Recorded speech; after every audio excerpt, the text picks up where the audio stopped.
I am Dominic Bytes. Welcome to another episode of Byte Club Cinema.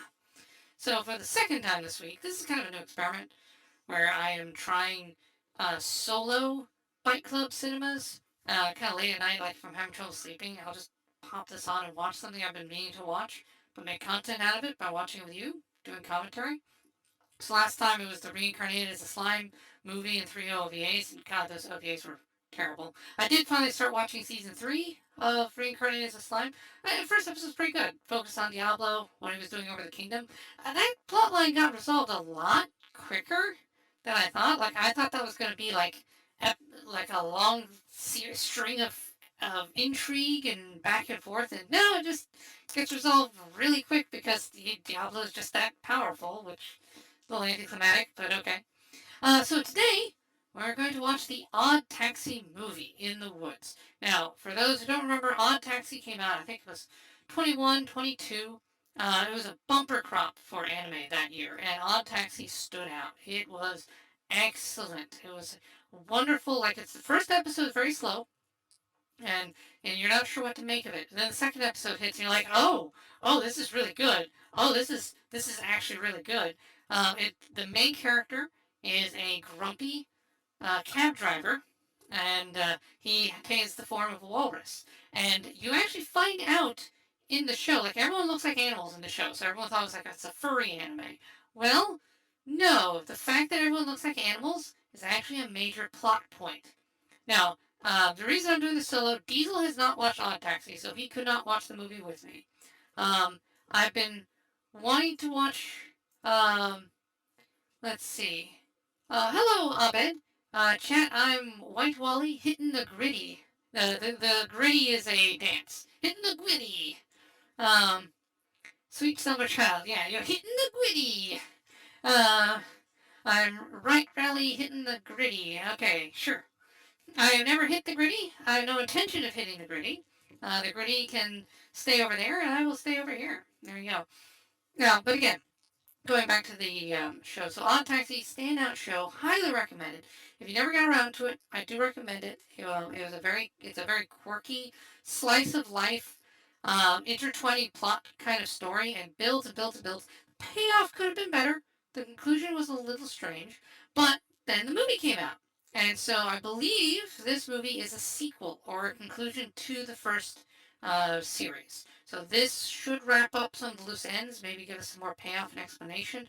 I do think a couple of plot points could have been resolved better. It's not a perfect show, but it was very good and very enjoyable. The main character was very nice. I really enjoyed him. I enjoy many of the characters and a lot of the writing in there. Its use of modern Japanese culture in the story was very interesting. Hitting the gritty for you. Okay. Um, yes, indeed. Meta Cowboy does clap many cheeks. Ah, yes. Um, the oh, look, you got the little emote in there when you type the word clap. That's actually kind of neat. Um, but yeah, so this is the movie, and I've always wanted to watch it. The one reason it finally came out, finally grabbed a copy.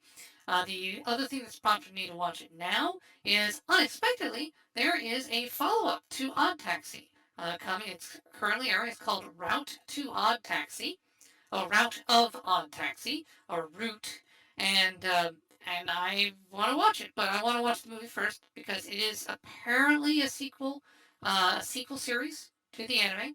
And so I haven't seen this yet, so it's incomplete. So kind of like Reincarnated as Slime, this is something just for me to fill in my gaps, so I can watch some of the newer releases. Will I do all of Odd Taxi? Maybe. I might sit down and do that with Diesel. It's a good series. It's not my first choice to do with him. As I said, Call of the Night and Made in Abyss, because I haven't seen Made in Abyss season 2 yet, and I want to, and I want to go through that series with Diesel. So that's kind of more of my priority than that. Call of the Night, though, I really want to get Call of the Night done because that is such a beautiful, beautiful series in more ways than one. And he likes Monster Girls, so he'll like both of those. But yeah, those will take priority over Odd Taxi for sure. And plus Helsing, he hasn't watched Helsing yet, so I've got a lot of things to watch with Sage or with Diesel before I do that. But I can do this one solo. Now, so there'll be spoilers for the first series. I'll we're going to assume you've watched the season 1 if you're watching this review of the movie, so there you go. I'm mainly doing this for me. Like, I would watch this movie offline. But hey, I can make content out of it. So why not? Why not? Let's just hang out and chill. And I lost a follower. The heck? Alright. Okay, someone gonna like Odd Taxi. I guess someone's a critic. Someone unfollowed me because I'm watching Odd Taxi. Alright. No, that's probably just spam bot getting deleted. You get a lot of those. Alright, I had a good like 5-10 spam bots sign up to follow me when I was starting out early on, and they're finally getting deleted, and so as a result my follower count fluctuates. Alright, usual caveats apply. There will be, let's turn this on, there will be no, no audio from the episode because copyright. Visuals have a mask over them because copyright. But subtitles are on. You'll be able to follow those. Support the original release. This is the kind of like quirky indie anime. Doesn't get enough love, but it really makes anime as a whole stand out.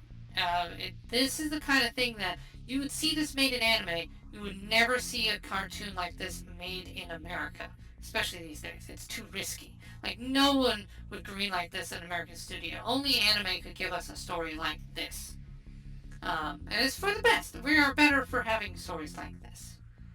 Yeah, I know. Don't worry about people leaving. As I said, I'm aware that I've got some spam bots in my follows, so it's just them cleaning house. Alright, starting the movie. And I still haven't fixed the timer. Sorry about that. Starting the movie in 3, 2, 1, go! Now, this is a 2-hour movie, so I'm going to be here for a bit. Now, this is all I'm doing tonight. Unlike with Slime, I don't also have OVAs or anything to watch.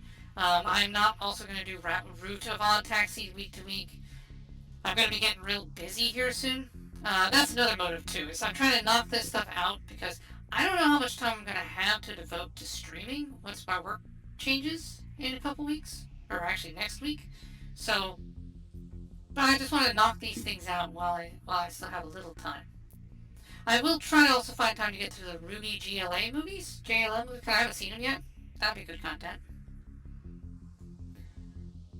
But yeah, if these take off where I'm just like, I'm doing these things without having done the surrounding stuff, then I may do more of this, where I just watch what I want to watch as opposed to like wanting to fill everything in to set it up first.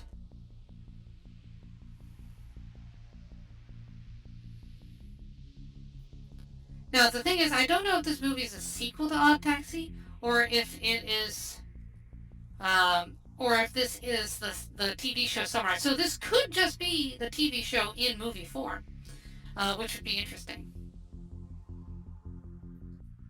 The Pygmy Hippo. Okay, so he's talking to someone.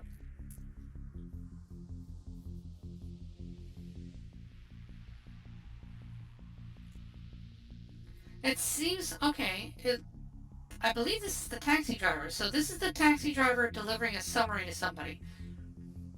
So this is our main character. I love his design. The Homo sapiens radio show, yeah. So he's recounting the events of the TV show to somebody. And he's clearly doing so set after season 1. So I guess this is a flashback. Okay, so this is somewhat of a flashback, but I'm wondering if we're going to get new content as well.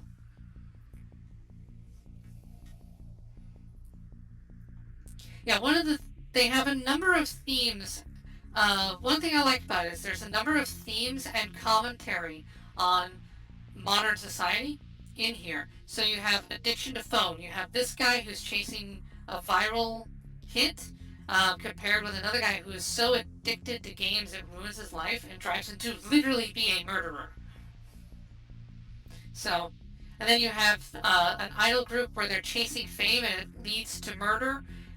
So a lot of like, how chasing fame, chasing fleeting success can result in loss and result in harm and result in all kinds of terrible things.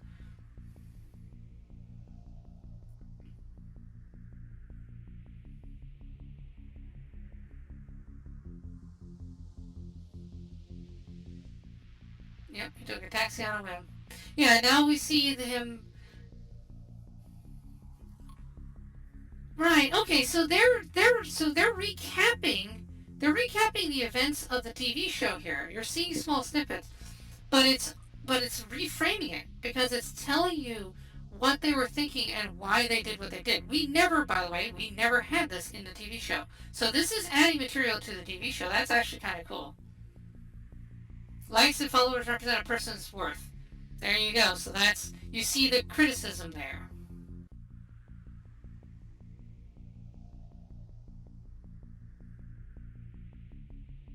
Will that go viral?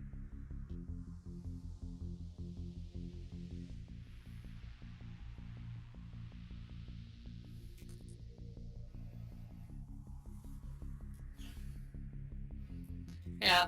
I just like him because it's like the taxi driver's like, I'm too old for this nonsense. You know, he listens to the radio.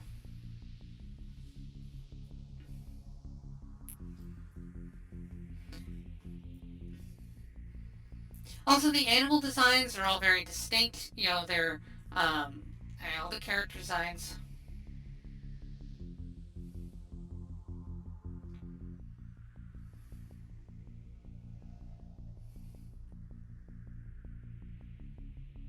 I never want to turn out like this guy. Well, hey, you know, he's got a life. He's making money. He's being a good person. But yeah, he's also an orphan.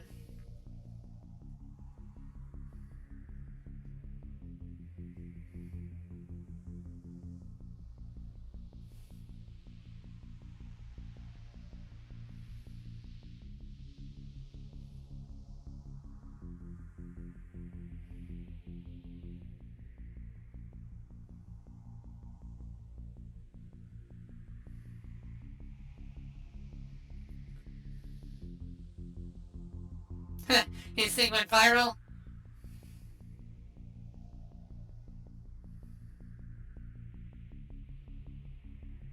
Oh, it's because he caught an image of a gangster in the background.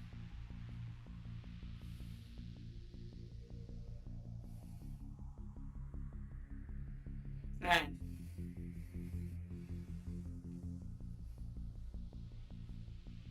Ah, the nurse.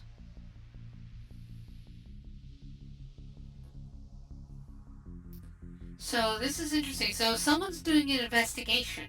Someone is catching up on the events of the thing. So we're getting a recount of it.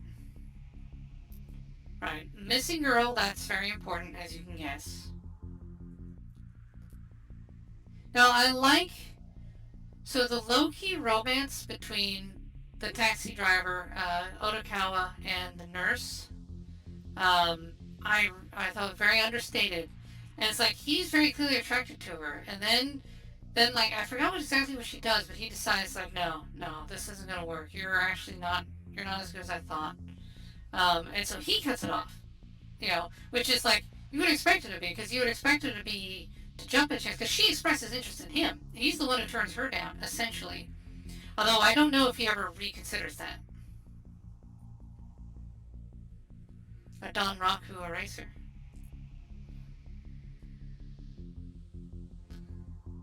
It's an original Master Don Raku.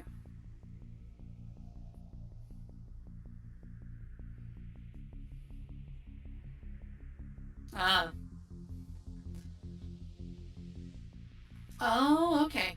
So Dobu gave it to him to attract the attention. That's right, that's right. He found out that the only reason she approached him was because Dobu, and Dobu was essentially kind of her ex. It looks like okay. Right, she had a legit crush on him, which was interesting. But then Dobu was like, "Hey, get closer to the taxi driver," because the taxi driver had footage he needed.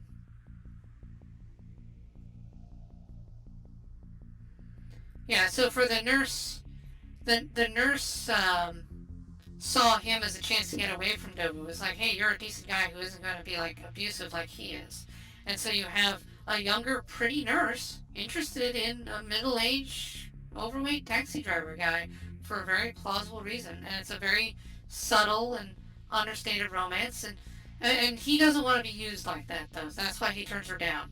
But, I forgot if it actually, like, I don't know if it's implied that they actually got together.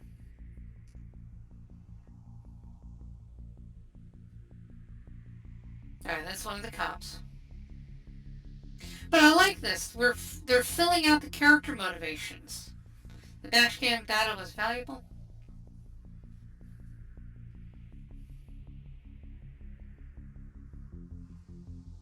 Oh, and actually he was under Oh, so that's new information. So he was, yeah, because the girl got into his car, he was actually a suspect. The police actually considered him a suspect because he was the last person to see her alive.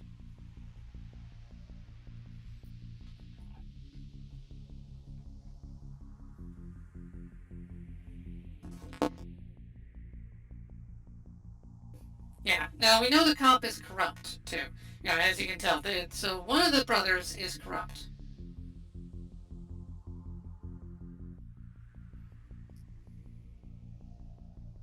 Yeah. Dobu is your classic gangster. He's not a he's not completely he will be heavy-handed if he needs to be, but he doesn't just beat people for the heck of it either. Cilantro white onions. Nice. That's good stuff. You put that on your street tacos. I forgot who this person is. Okay, so someone is investigating.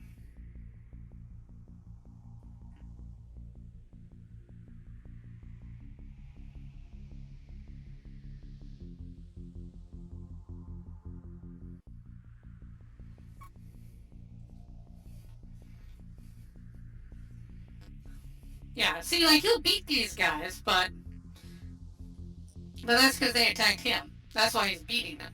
He doesn't do it for just no reason. Oh, right. Okay. So that's right. She was at the bar.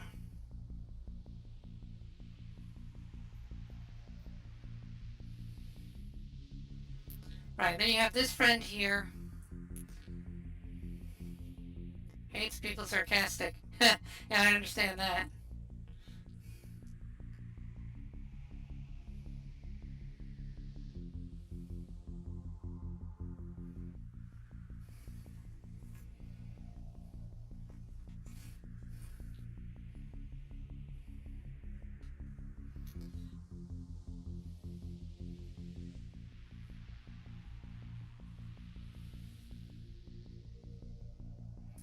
Yeah, that, by the way, was a misdirection. He actually adopted a cat. So, like, the show makes you think that he has the girl in the closet. It's a cat.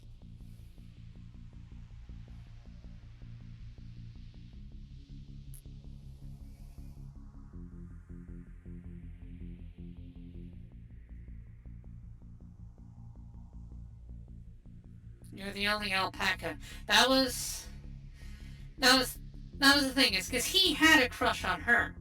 The reason she's an alpaca, the reason she's so cute and fluffy, he has a crush on her. Like the here's the twist. I'll give it away now.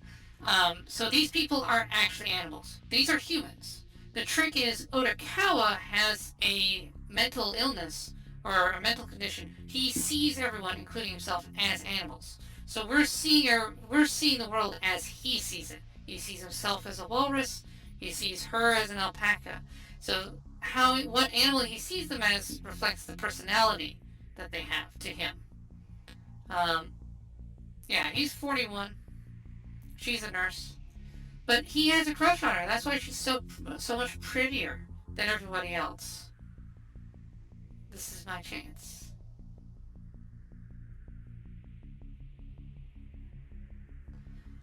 But they had a mutual crush, mutual attraction.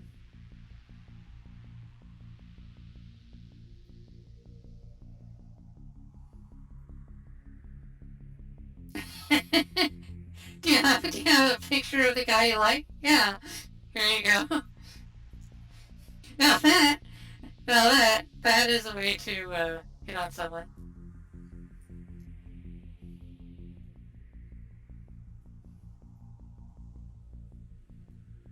Make them on.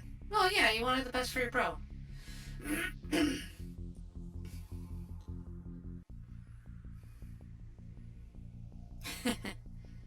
Organizing your thoughts. Yeah, this guy, man. Oh yeah, and this guy here, another one. He pursues. He gets loans. He takes loans out from loan sharks and stuff just to pursue romance with somebody who wants a rich guy. So he borrows money to put on heirs that he doesn't have.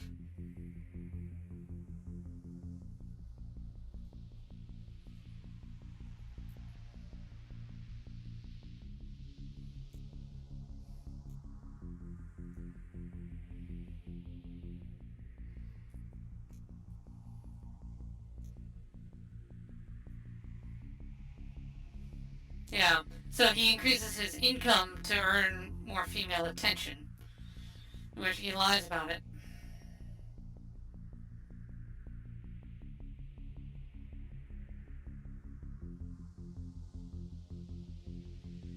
The loser's bracket is tomorrow. Oh, okay. So this is set before. Okay, so this is after the show. I'm gonna brush up on my jokes.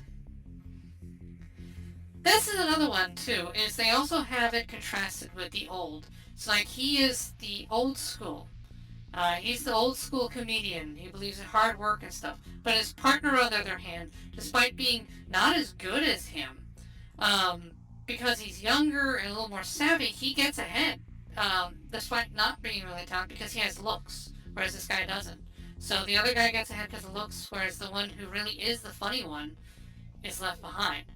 A very kind of country, no country for old men kind of vibes there.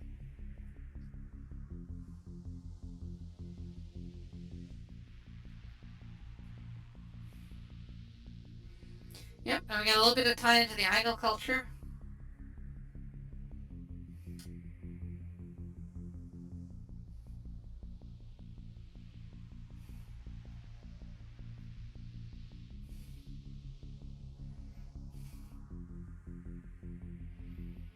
Yeah, getting in on something on the ground floor is nice.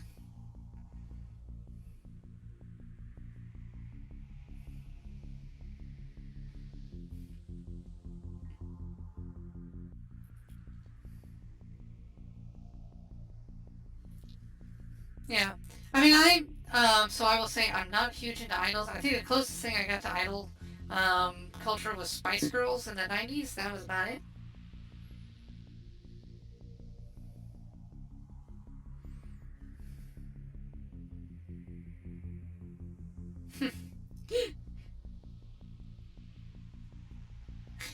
He got hugged by his idol.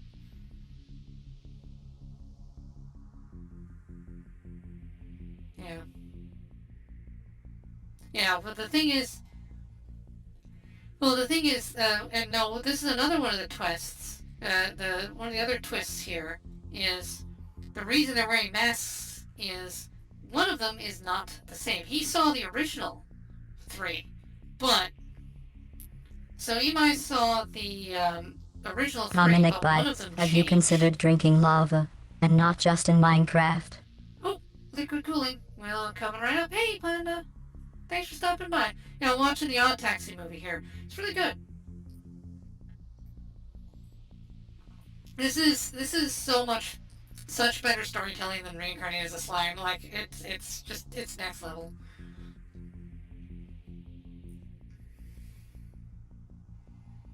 Yeah. So yeah, so you had the guy. He notices it's like, hey, this person's changed, but they use the mask to cover up the face to change the fact that it's a different person entirely. If they took out the mask, he would instantly know. It's like, wait, that's not the same person. Yeah. So they had to mask the other one to cover that up.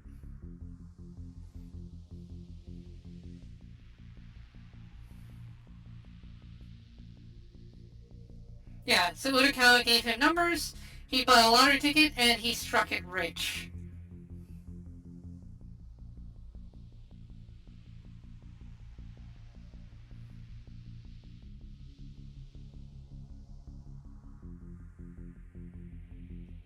Alright, then it's the nurse. Okay, so what they're saying is, so the kid who won the lottery still hasn't been found. That's interesting. Oh, hello.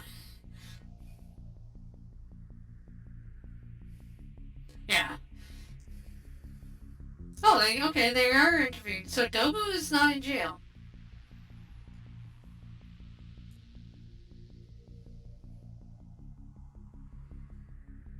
My story changes on how much you pay me. Of course a gangster would believe in that. And, it makes sense. A mobster, that stance. A mobster who flaunts the law would not believe in truth. Because the truth is, he's a monster. He's a bad guy. But he doesn't want to see himself as a bad guy. Otakawa, on the other hand, follows the rules. He's law-abiding. He believes in following the rules even if there's maybe no functional reason for it. So the contrast is very strong there. And it's because Utakawa follows the rules that he can get by having no parents and being alone and all that.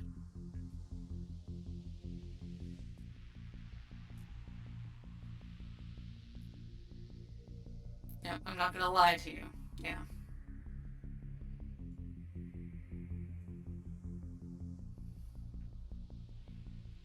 Right.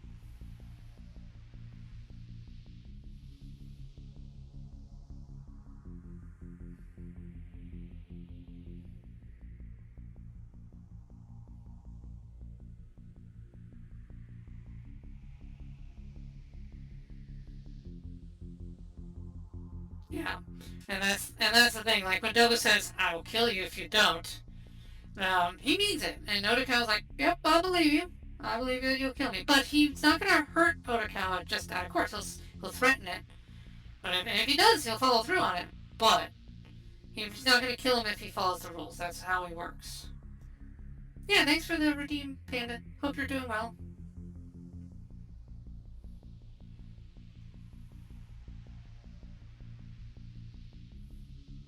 And then there's this guy here, the rapper. I do really like this character. The way they write him, like he sings all his lines. He delivers all his lines in rap.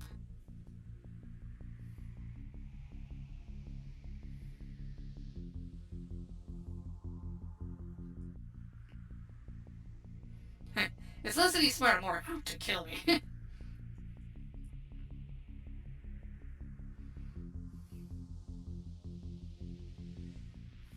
Yeah, I mean, look at this dude's design. Like, he's a hedgehog, and so he's got the spiky hair. But it suggests how he looks as a person.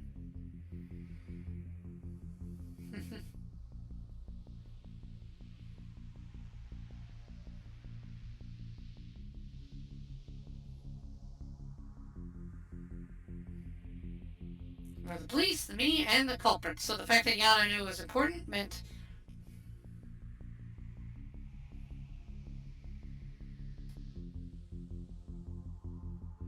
Right, Dobu had experience.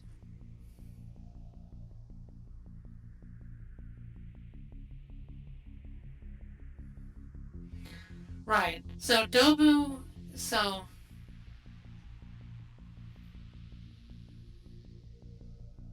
Right.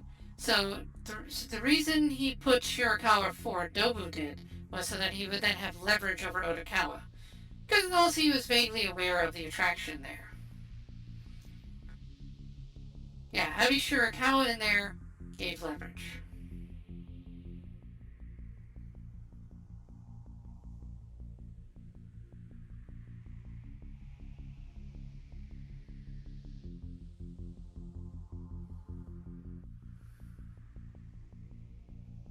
Yep, and then you get this guy.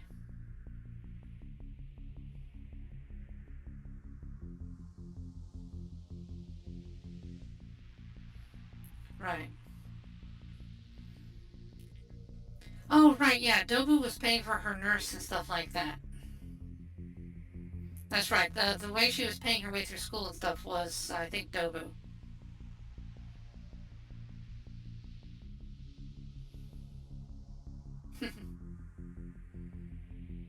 Don't be friends with me. It's dangerous, yeah. He's the kind of guy who will sacrifice his own happiness for the sake of another. Again, Otakawa is a very fascinating character.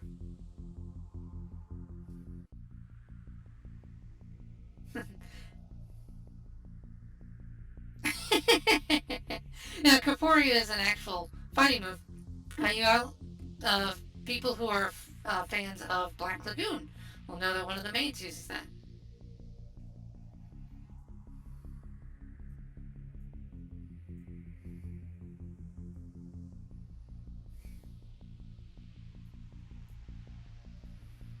How do you know my skills are... I love her expression.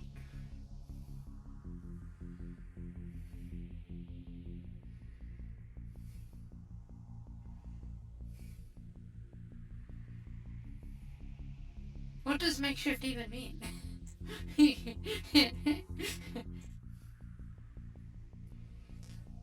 Temporary subs...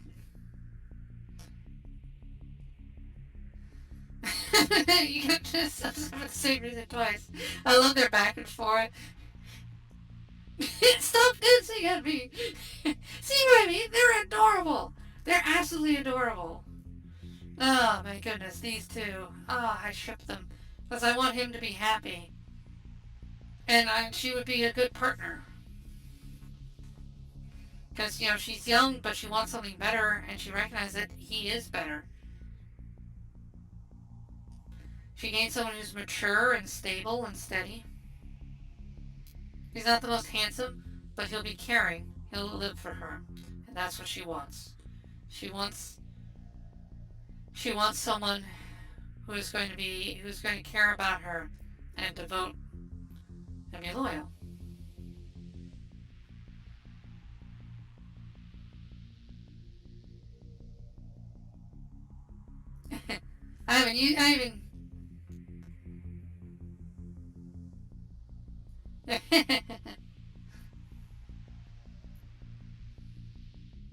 Aw. Now we get to the other friend.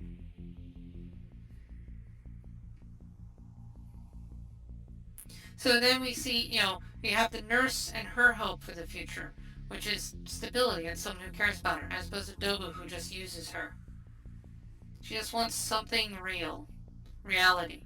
So you have those chasing lies and unreality, contrasted with those who pursue truth and what is real. The nurse sought something real, but even there was a layer of deception. Otakawa wants something real. You have the friend here who bases a relationship on lies.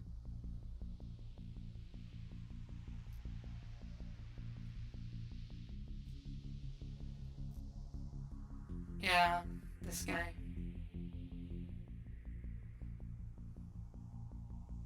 She'd only be interested in the fake, but...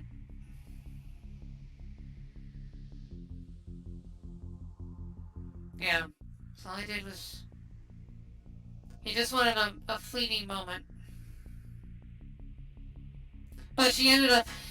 but what was funny is he ended up being catfished by someone who only goes after the fake. The rich people to lure them in.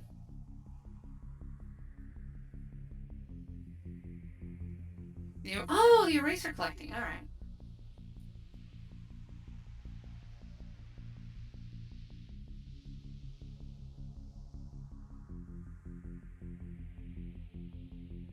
Yeah, erasers.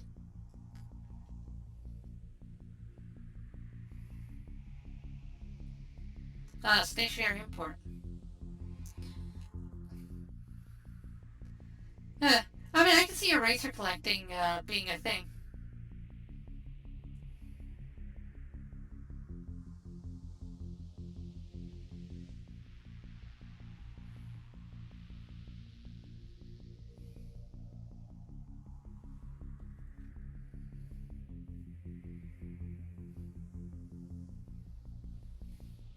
Oh, he drove up the price a little, okay.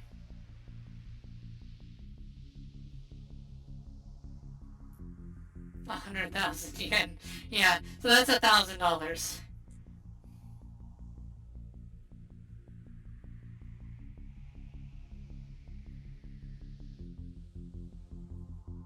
Yeah, this dad was not. It's like...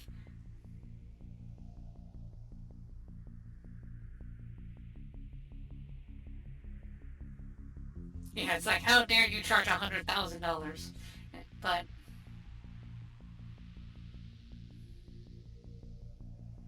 yep. Collecting. So you see that. The urge to collect, the urge to...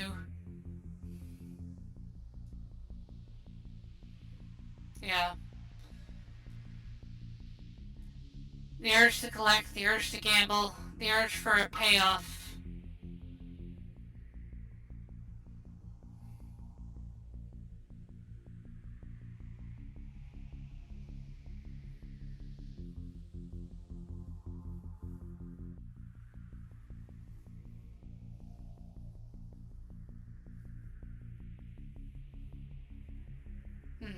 Yeah, see, he had a ton of the dodos and he didn't have any, and that's what he wanted.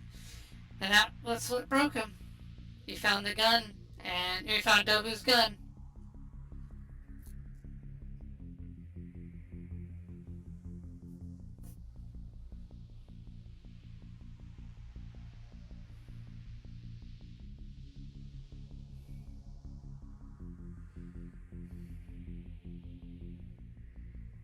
Yeah, but he saw him and he memorized the license plate.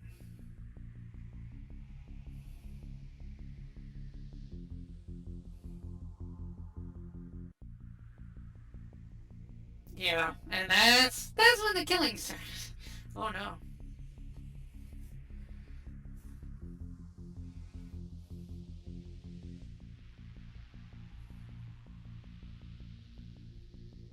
Yeah, and here's the spoiled brat. Do what I want. Oh god.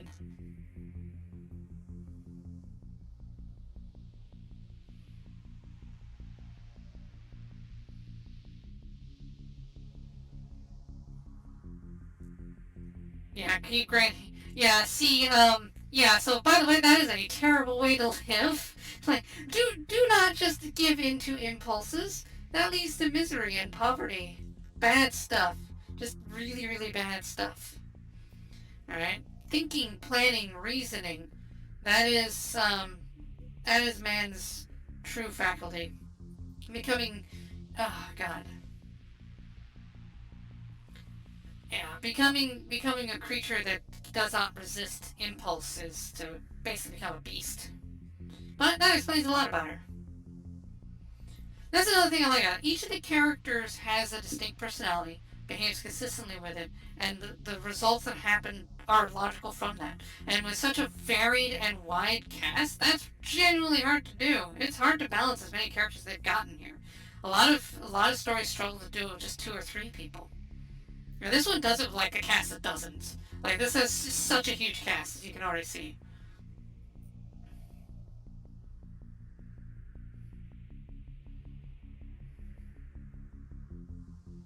If only there were enough chairs.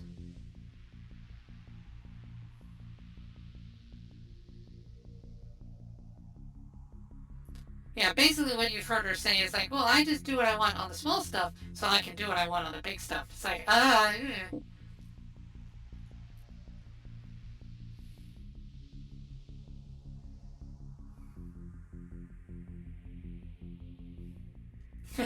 I'm a taxi driver, and you're telling me follow that car? Sure.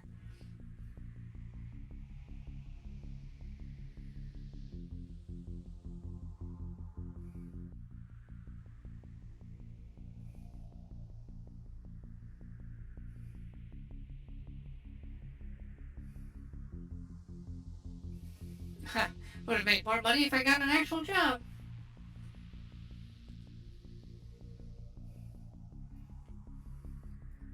Right. So she's the other one in the mask.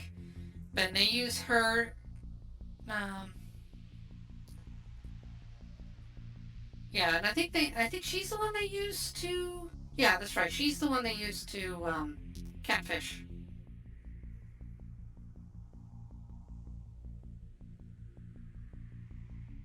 Yeah. Then there's this one.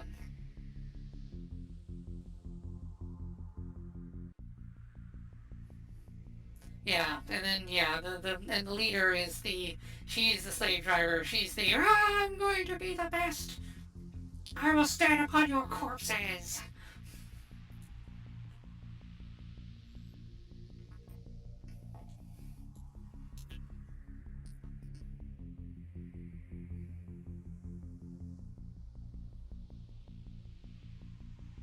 Yeah.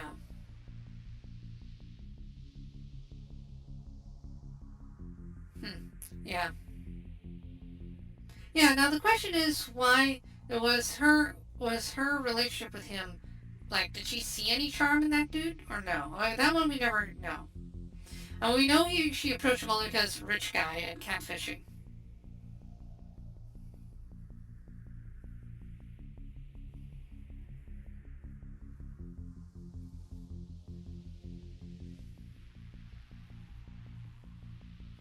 Mystery Kisses debut goes on sale tomorrow. Huh.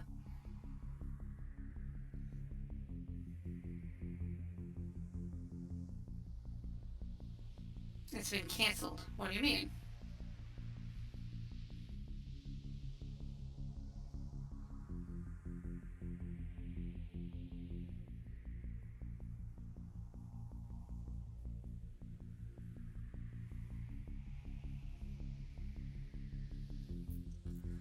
For girls who are in the public eye. That part is true.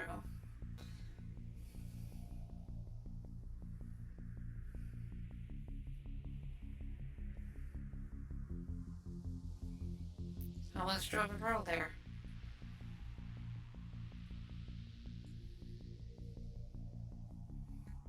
Yeah, he drove the one who died, and he knows about it.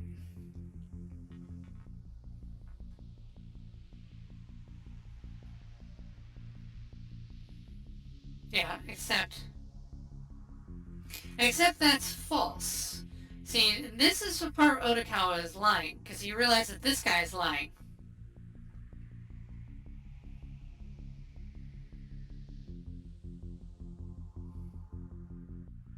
Yeah, he can spot the difference between the types of cats, because his condition means that everybody looks like a different animal. So no two people look the same. So he knows that, like, the cat he just drove is not the cat, the same.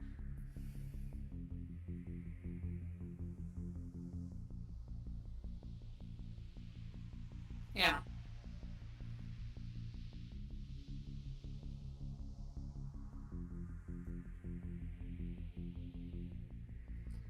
Promotional purposes, right. So here he is lying to him. Candid footage of the girls in transit.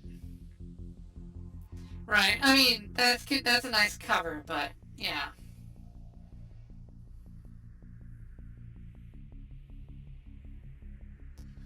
Yeah, why the masks then? Right. Yeah, this guy is all lies. Here we go, the doctor. I like the doctor.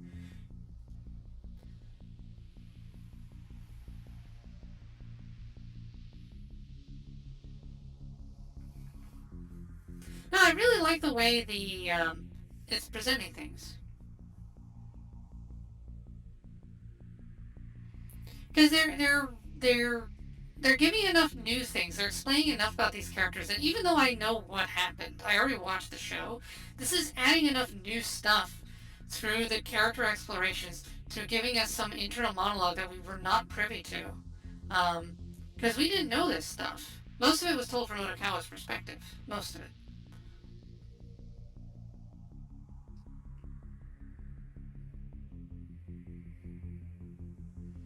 You found love. Love will change a man, usually for the better.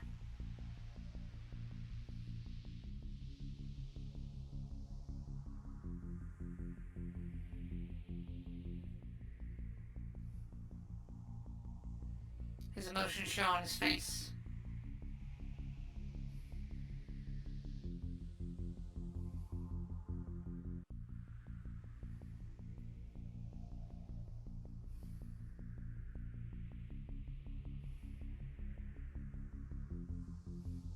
Right. Gotta use everything you can. Yeah, Dobu is old school too. Yeah, see, he respects Otokawa because he recognizes that Otokawa is a good person.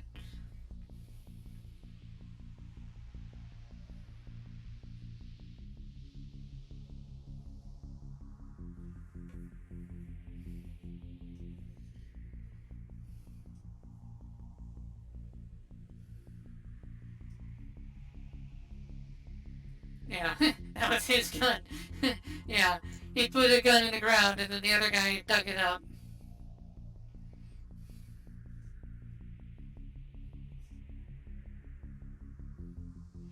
Yeah, I don't think Dobu ever regarded Kawasawa as a threat.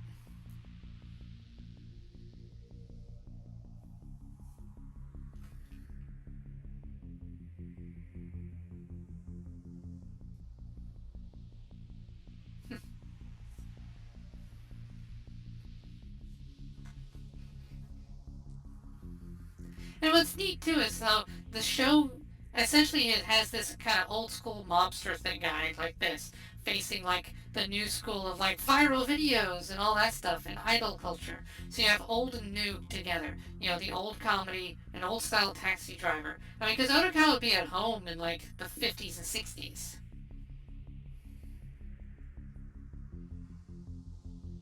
You won the lottery. Yeah, moron.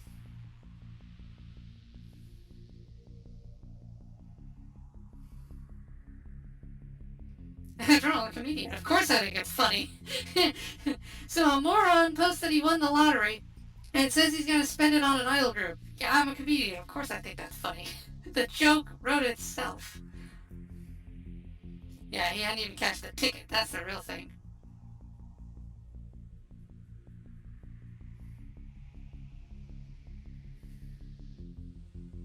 Yeah, he didn't know, like, I mean, he's like trying to do something that would generally be popular, or he thinks is nice, but yeah, Otokawa's like, God, this is annoying.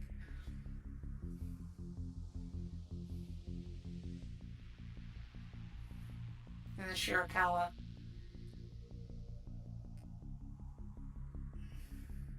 yeah. And then he broke up with her. Because he kind of realized that she was being used. And he didn't like that. He didn't feel like being played.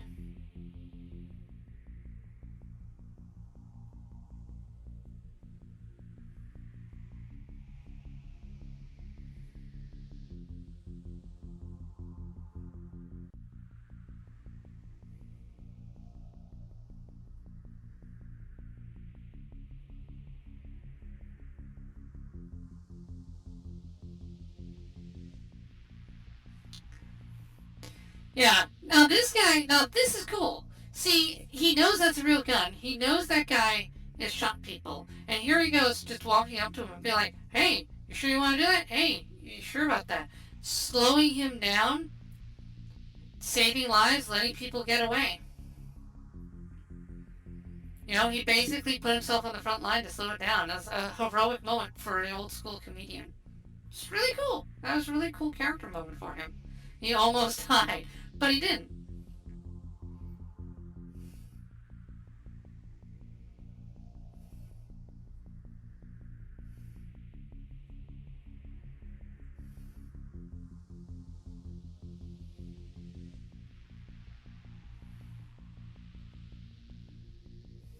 Yeah, and then we have the whole thing with him. Okay, so they actually stayed together even through the losers bracket. Alright. So they didn't quite break up. That's good.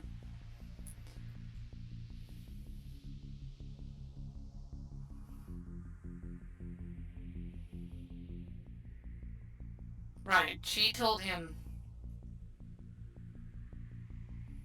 Yeah.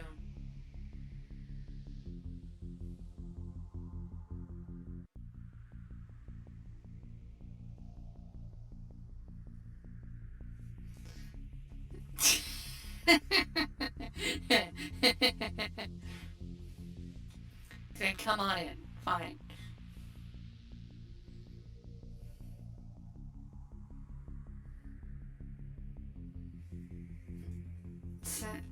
Yeah.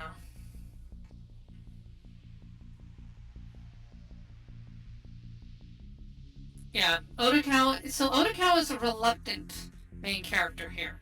Otokawa does not want to be dragged into this drama, but he gets dragged into the drama, and so he changes. He steps up,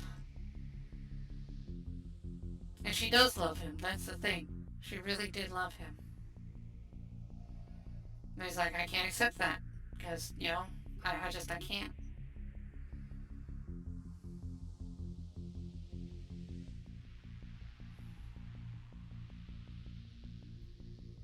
Yeah. But it tears him up inside because he wanted her. She was a big crush for him. The first time he ever felt love of that kind.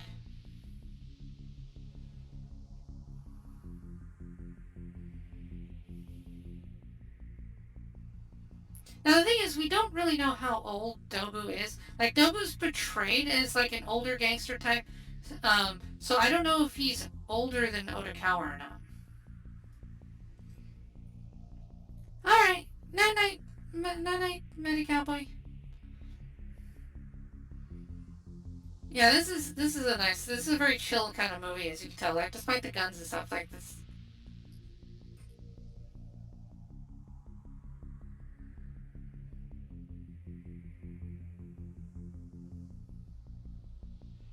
I'm a million followers. I'm a god. Yeah, that's your typical YouTube personality.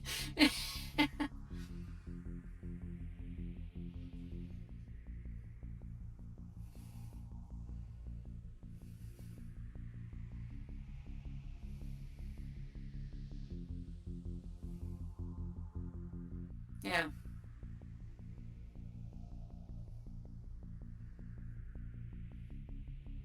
yeah, that was the gun. Yeah, right. It was my gun. Whoops. Yep, it's all interconnected. Yeah, there are a number of coincidences that come together to drive the plot to a degree, but to me, it's okay. Like, some say, oh, that's too much coincidental, blah blah blah. Well, at the same time, you can also say it's an exciting incident. It's like him finding the gun incites the plot on that side. You have multiple plot threads, therefore you have multiple inciting incidents.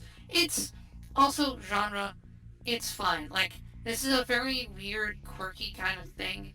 So, like, those kind of coincidences to drive the plot, to show how interconnected we are as a community, is fine in my book. Not great writing, but it's acceptable. You should use it, something like that, sparingly. And while it's used to start plot, as in, like, get him a gun, it's not used to resolve it necessarily.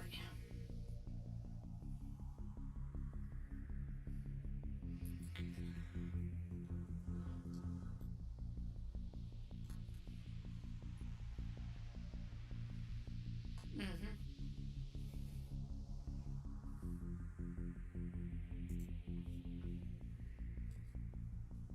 Yeah. Otoka- yeah, Otokawa, no two people look the same to Otokawa. Yeah. So the animal thing is essentially him,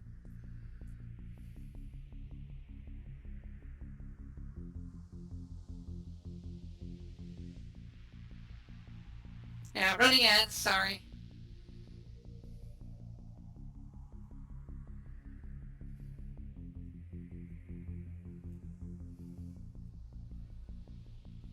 Yeah. Yeah, so this is the good cop, I believe. So the other one was the bad cop.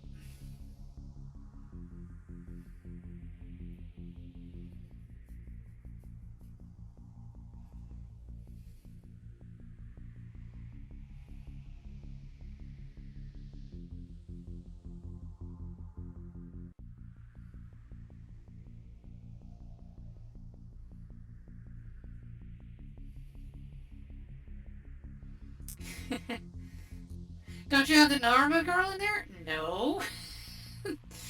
It's like, have you been keeping the high school girl locked in your closet? No. Why do you think that? That's a really weird thing to think.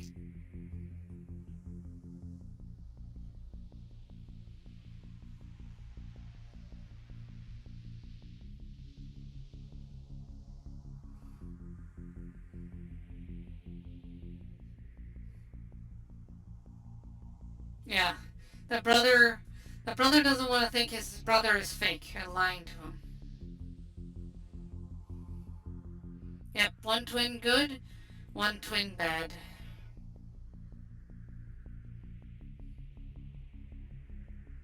I'm a double agent. Well, you become evil by pretending, which is true. And Otokawa is aware of it too. That's the interesting thing. Like, Otokawa is law abiding.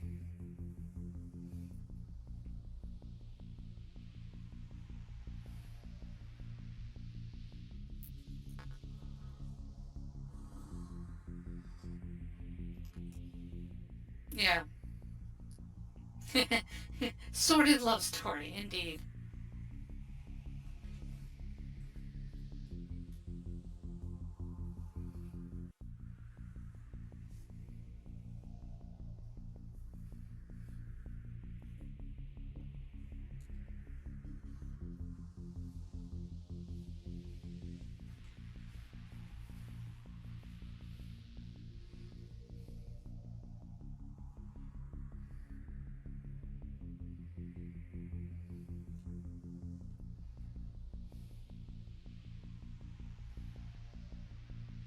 Alright. Odokawa is willing to punish Nobu by sacrificing himself.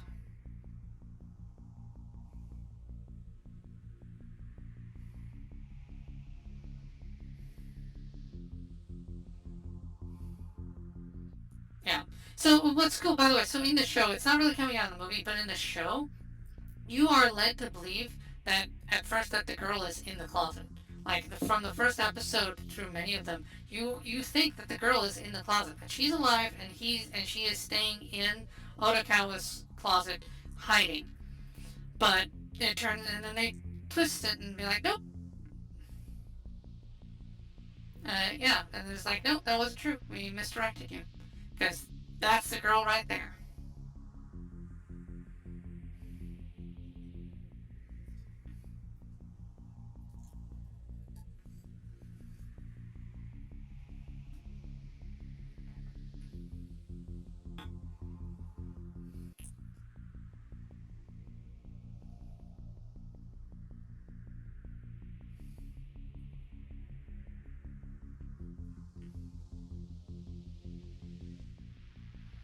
Hmm. Still getting texts from Shirakawa too.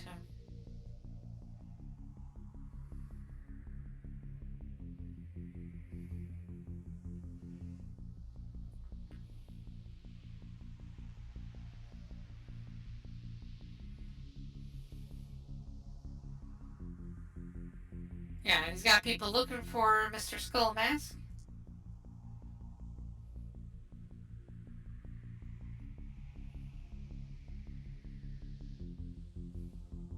Except that wasn't him. Wrong Skull Mask.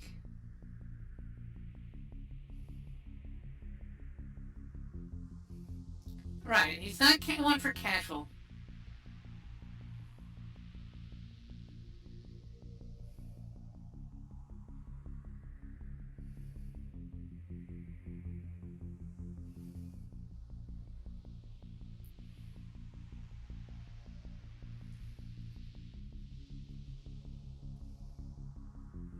Ah, okay. It was a setup. Basically make him think that was Skull Mask.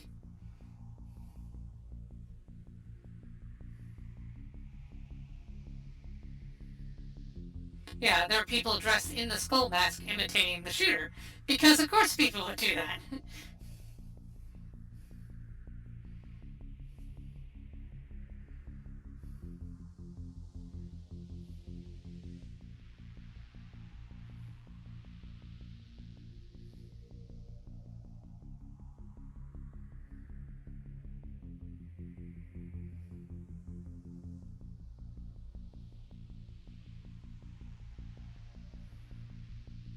Yep.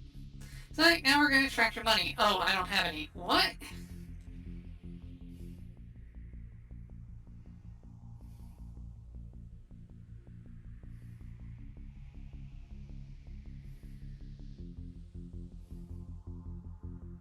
Yeah.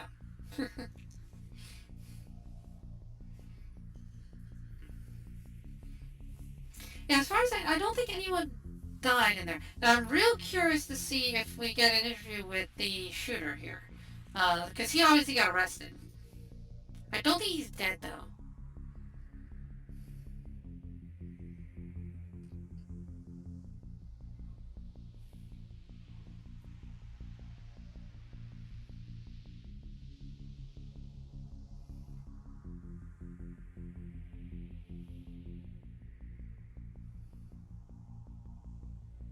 Right, it's a girl who can't be seen.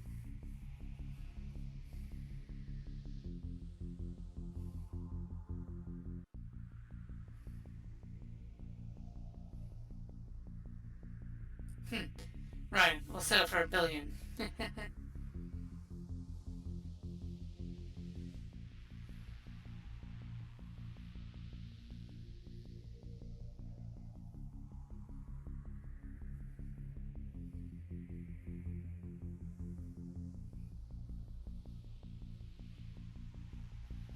Right. So the way they did it here is her suckering those guys to basically blackmail them for money.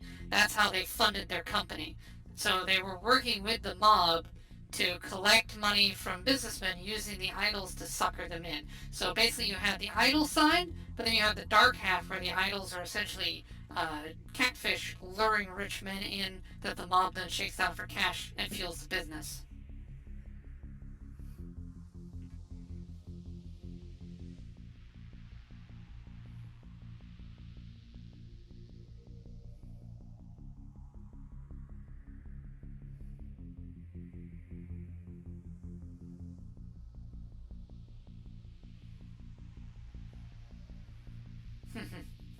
I found someone with 900. Give me a billion.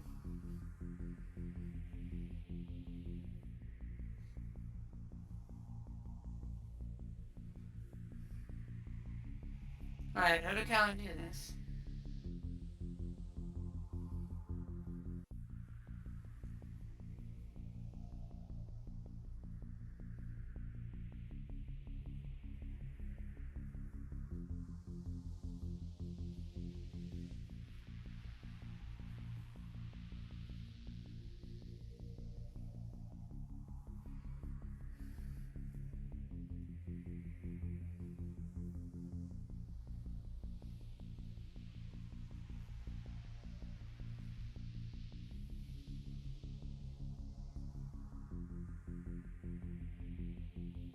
Yeah, he gets him. Yeah, I mean, he did lie. But you're also a bad person, too. Honestly, you deserve each other, so.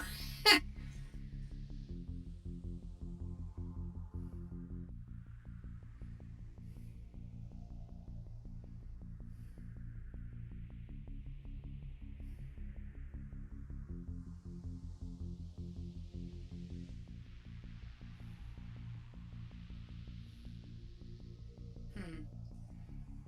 Now, she does feel guilt over actions. Is it romance or guilt? Don't know. That's another thing they left. This is another thing I like with the show. It's ambiguous. Like, did she actually have feelings? Was she did she actually fall for? Because he did genuinely like her. That's the thing. He wasn't lying about that. He really liked her, and she's not used to honest feelings. She's used to deception. So,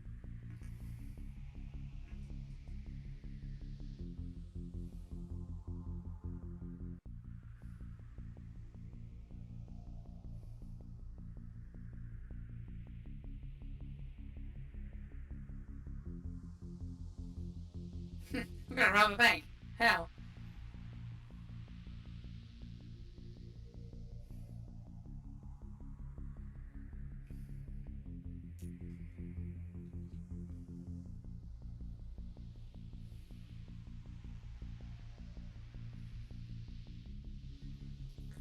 Right. Takes a large, lottery things. He's smart enough to know how cash works at a bank.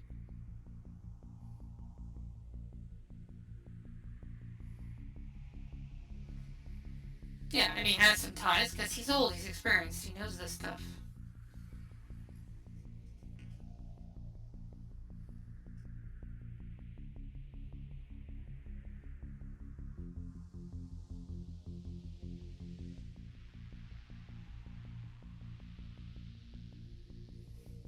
Right, except for that one dumb kid.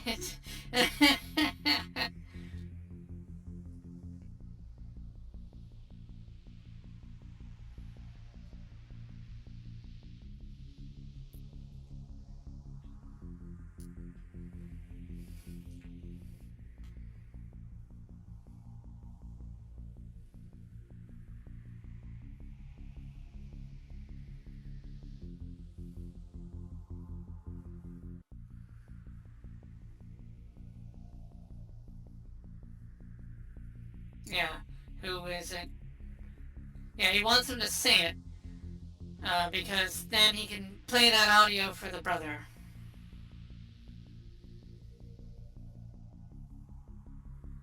And interestingly, he didn't think of the phone as a recording device, but it makes sense because he's too old for that.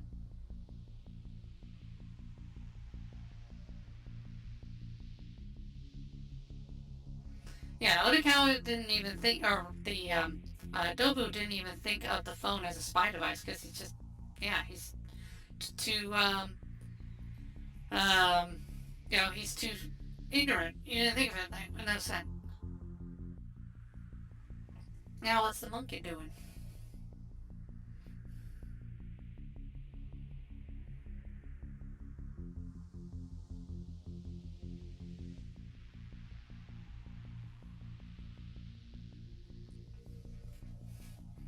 Recommended he moved because of the lottery stuff. Yeah. Yeah, which is smart. Yeah. Yeah, you just advertise you got $1 billion. Literally everyone's gonna gun for that money.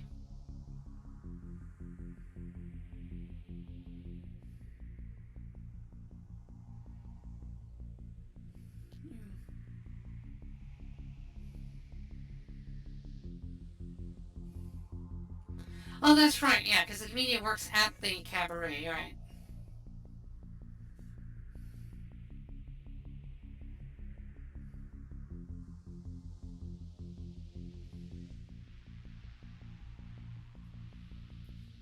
Yeah.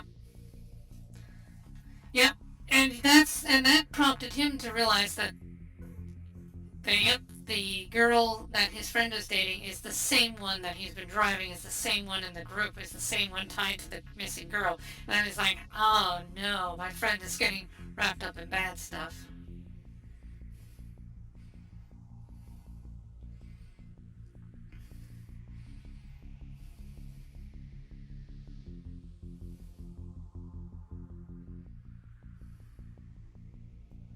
Yeah, by the way, in Otokawa's power, quote unquote, it is a really cool, like, superpower. Like, everyone looks different.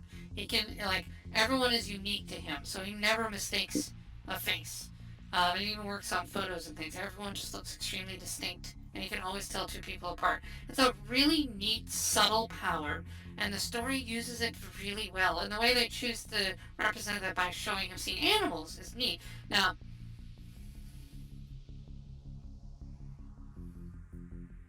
Now, what's the best way visually we can represent everyone looking distinct? Animals.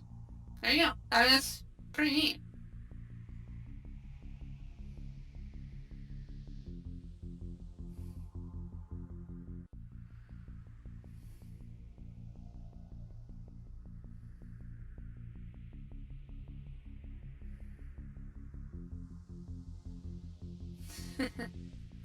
Right, every influencer needs a catchy greeting. True. Greetings. I am Dominic Bytes. Yeah, there you go. What do you think? What do you think I did?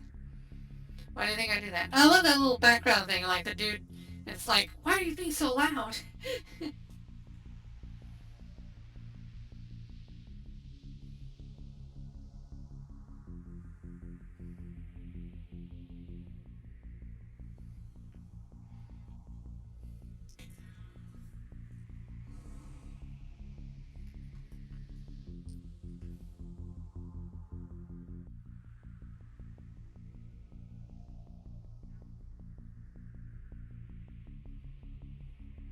Yeah, yeah, and then you actually have like,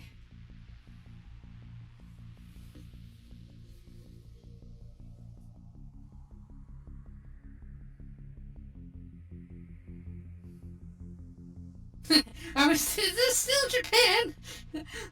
Yeah, kill him.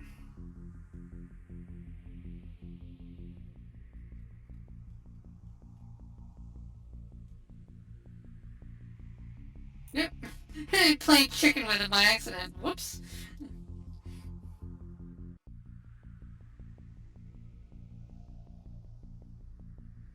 Yep. Bite or flee or run, run. Now that Now, one thing I did not do during the show is count the bullets, because he doesn't have infinite bullets. They make that very clear. He does run out of bullets, and he has no way to get more.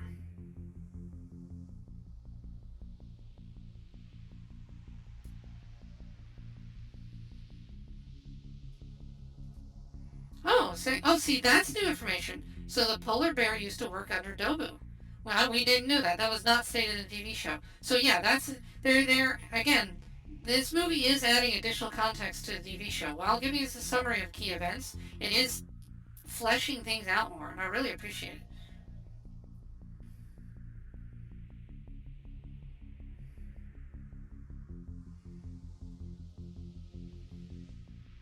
Well, I think it's because his parents died in the car accident.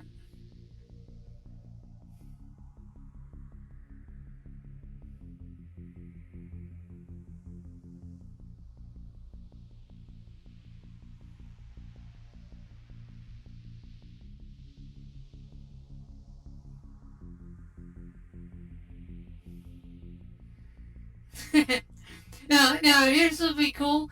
Imagine this crossing over with one of the Yakuza games.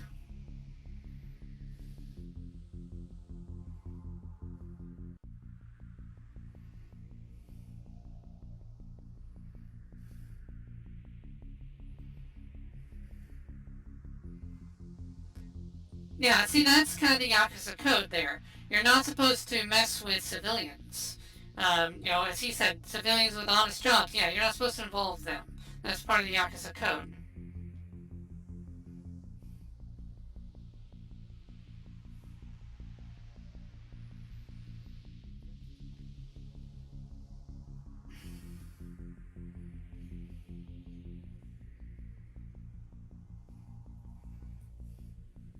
Yeah. Yeah, so the Yakuza are only supposed to involve each other. So it's like, oh, you're made a taxi, because it's easy to just leverage a taxi driver, right? So that's why it's like, oh man, you've fallen. But, eh, he does what he can. Nobu is smart like that. He deserves some honor. And Odokawa also asked for the help because he wanted to save his friend.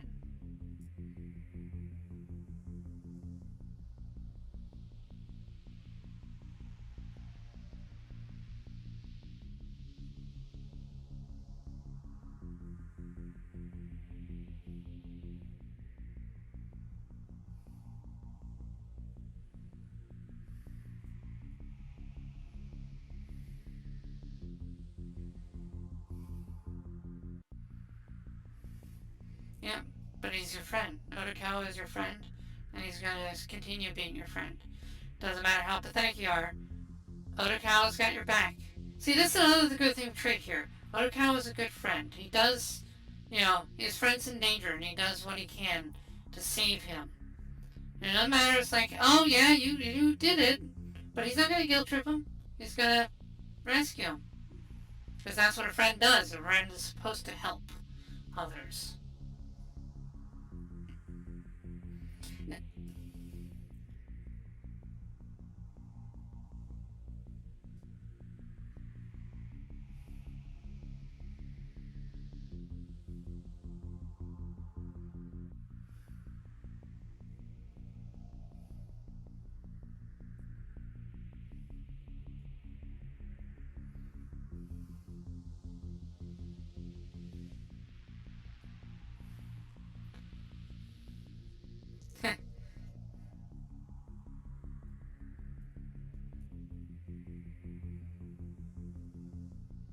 Yeah, basically he finally got a touch of Dobu, and Dobu's like, "Kid, you are in over your head. I will kill you.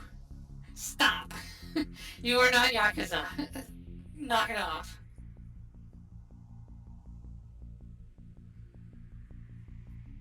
The quest came from a woman. Right. Oh, so I wonder who.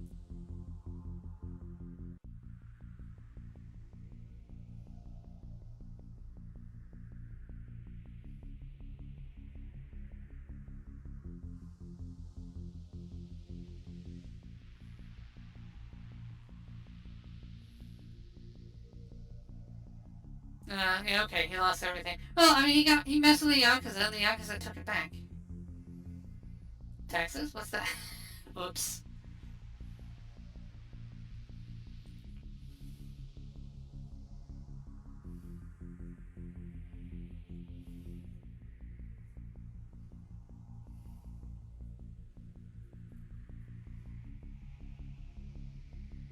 No, the guy offering the 900 million is Yakuza. Oh, okay.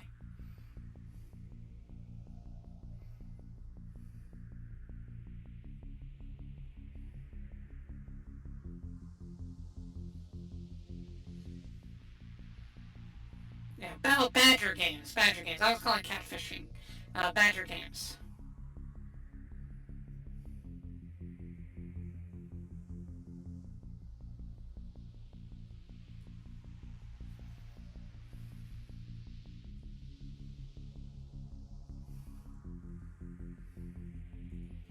Yeah, the manager is also kind of like a low-level Yakuza almost.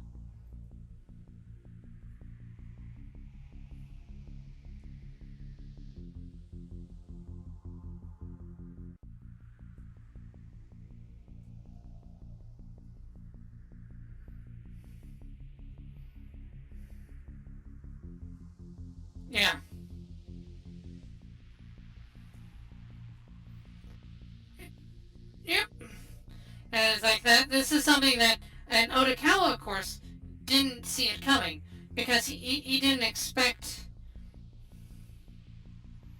Yeah, he didn't expect the manager to be that deep into it. He didn't expect the manager to be willing to use violence. He thought the manager was just a normal civilian. You can't be serious. Yeah, that's true. Yeah, where did she come from? I forgot.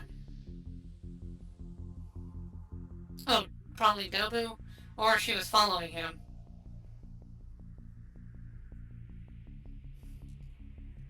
Yeah, she wasn't lying about being actually good at martial arts.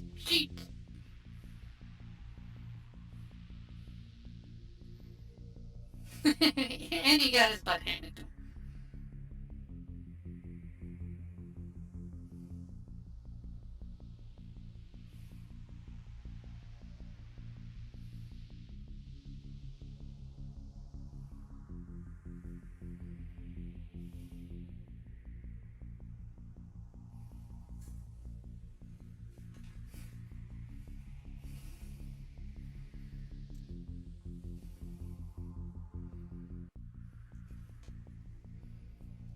Yeah, Mystery Kiss is doing well. So is this before the finale then?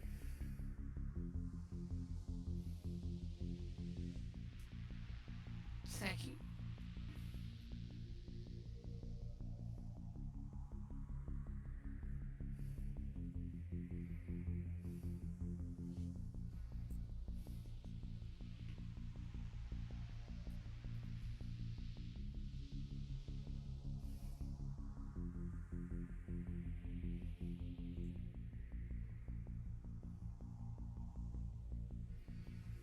Yep.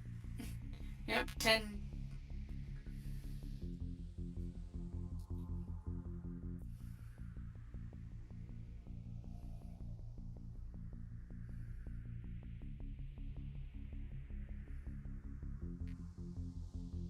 Right. So 1 real, 9 fake.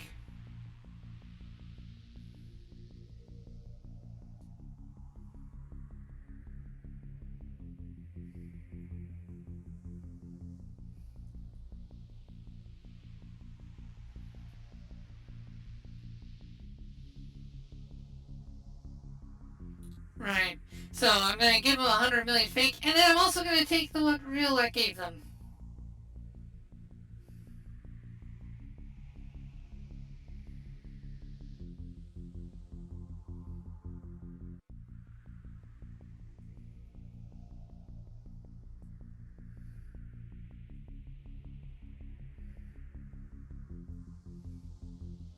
Right. The cop will stop them.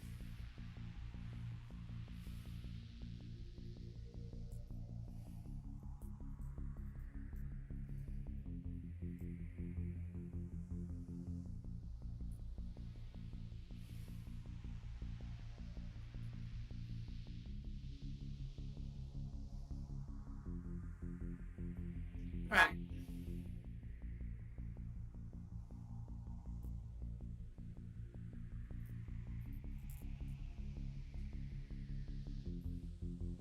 Title drop. There you go. And now you know why it's called Odd Taxi. Hey, Panda. Yay, the title drops. You gotta love that. Yeah, who's this girl? Right, that's the missing girl.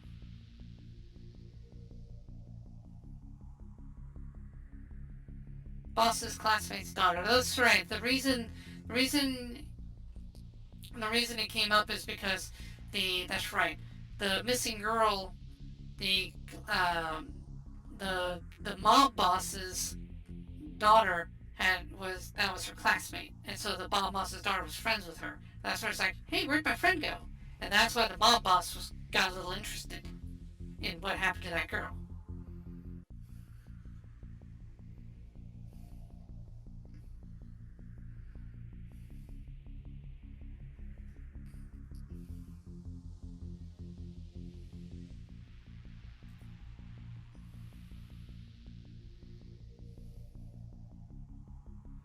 Oops. Right. So Mitsuya was one of the original was one of the original Paradise Kiss.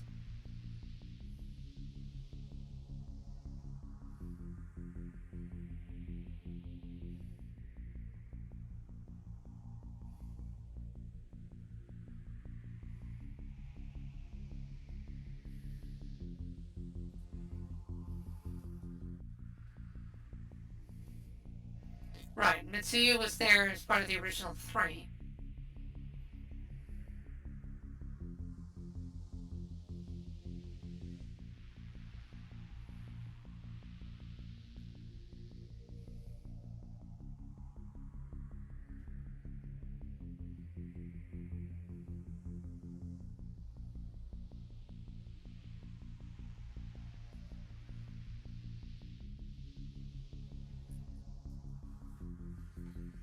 Right.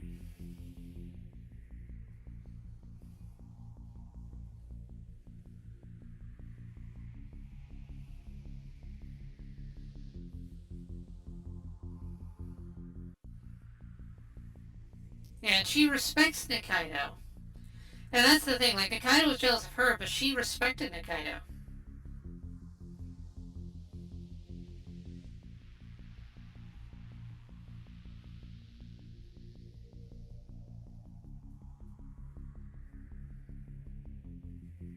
And I was like, whoops. She's gonna take the spotlight from Nikaido.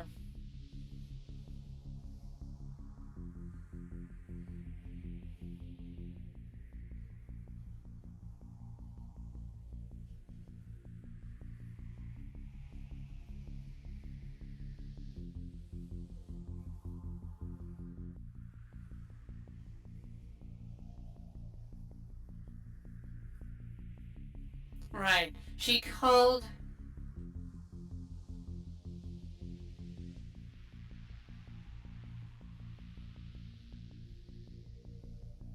Right. Nikaido called her into the office.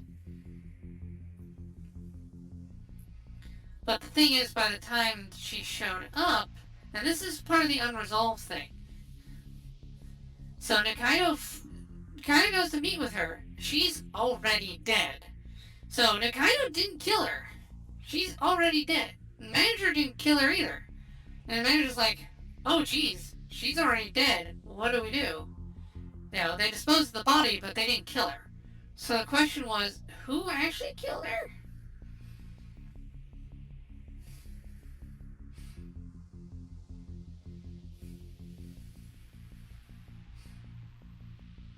Yeah, Mom Yamamoto was like, did you kill her? Maybe. Let's not. Yeah, let's not deal with police just in case you killed her.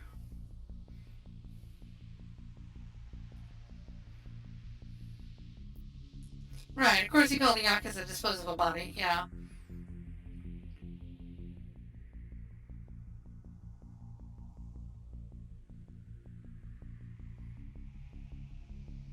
Bludgeoned and choked. Yeah.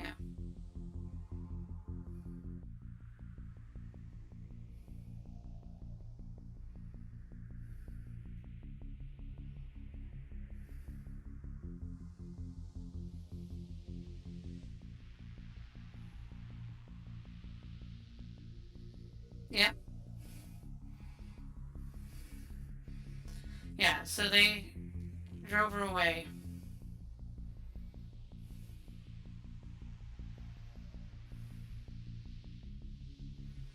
Right. So they brought in a new girl.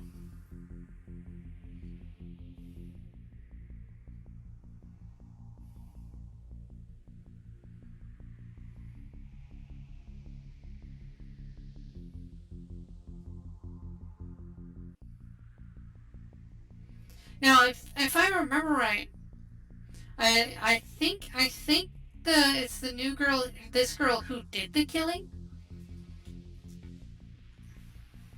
Yeah, yeah, she killed her because she was like, well, hey, I want to be in there. That was her fourth choice.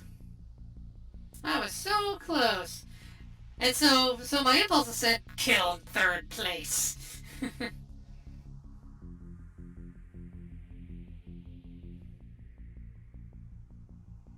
I want to be famous. Yeah, yeah, she has a decent motive. It's like, oh, I want my mom to be happy, but she's killed somebody for it. At least I think she's a murderer.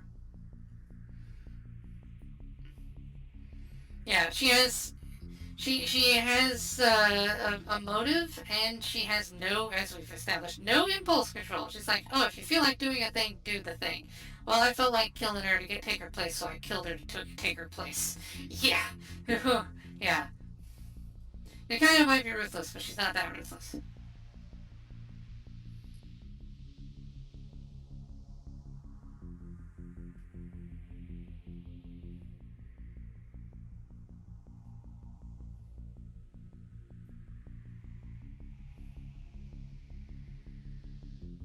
Oh, that's right. Nikaido's boyfriend was the dude's partner. I forgot about that. That's right. That's right.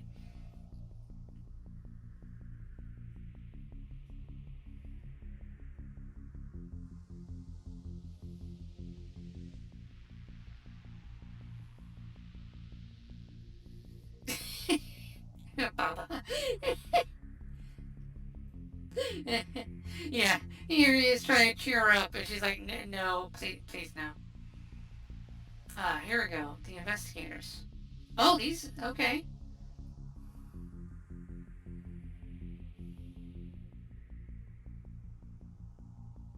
Oh, these are new characters. There we go. All right. So now we're moving into the new material a little bit.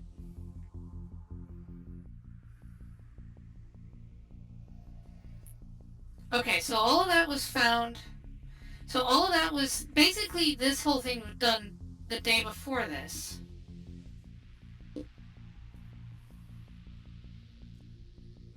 All right, because this is now we're at the final episode. So the investigation was happening before the final episode.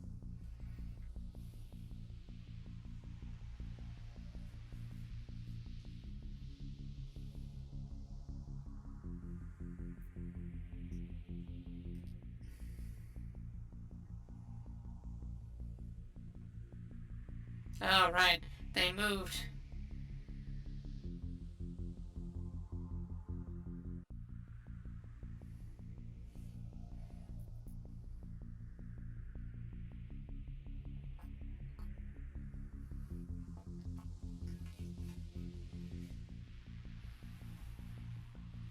Yeah. And then you can meet CI over two different people.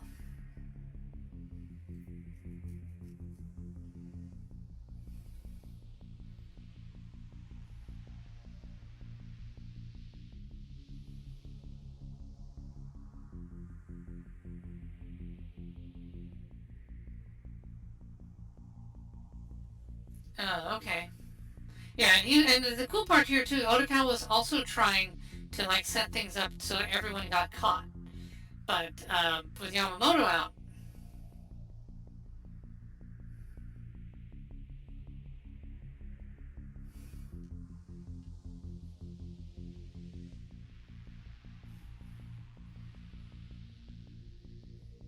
okay, right. That was the other twist, man. This is also good. It's refreshing my memories. It's been a couple years since I've seen the show, so that's right. The cat he remembers that Mitsuya was not, and that was prefaced there. Was says, "Well, I'm here to be Matsuya." Well, she was already using Matsuya's name when she hopped in his taxi. So she went in his taxi to go to the office to see the real Matsuya. That's when she killed her. There you go. So he already met her, the one eating the fried chicken. He already met her when she was going to the office, calling herself Matsuya.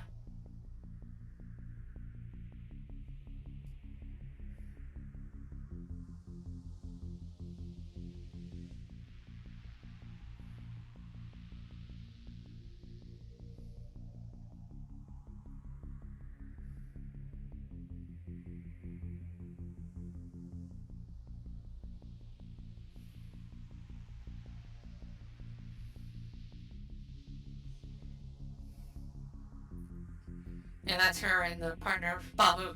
Now I notice he isn't not appearing in the movie. Oh, there he is finally. Wow. All right. That's the first. Yeah, they cut the entire subplot of the Homo sapiens that was in the TV show, which is it's fine. Like, yeah, I mean you can't have everything, so minimizing this one makes sense. We got just enough.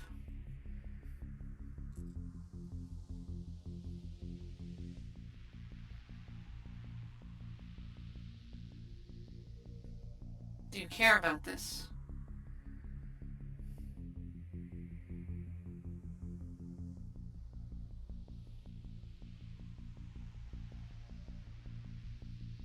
Yeah, you got him puffed up.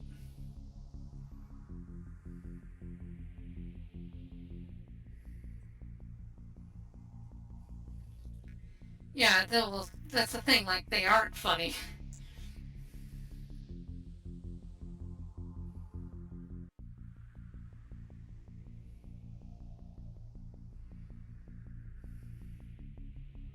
Let's split up. Yeah. He has a different direction to go. Now, that's the thing, the old school one, the one who respects the traditions, he's the one that gets tossed.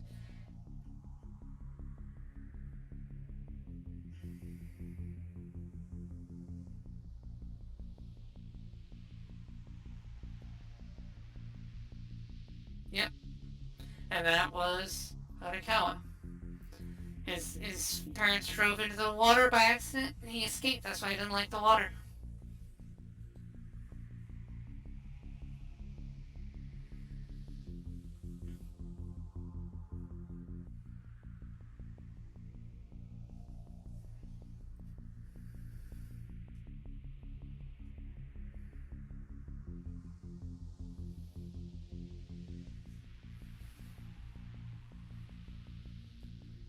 Right. So it's like, yeah, we've been using a fake Mitsuya all the time, but that's not sus at all. Really, it's not sus.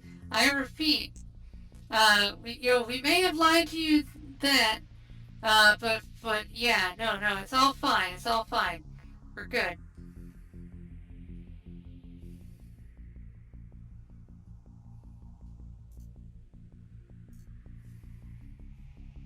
Sus, sus, sus, sus, sus, sus, sus, sus, sus, sus, sus, sus, sus, sus, sus, sus.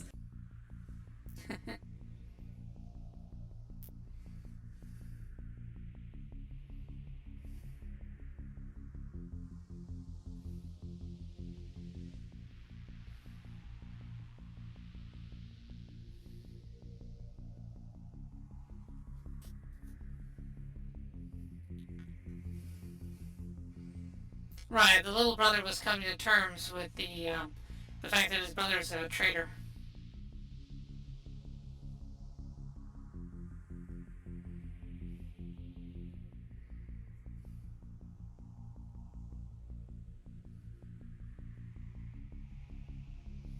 Yeah. They want to steal the billion to get the dash cam footage.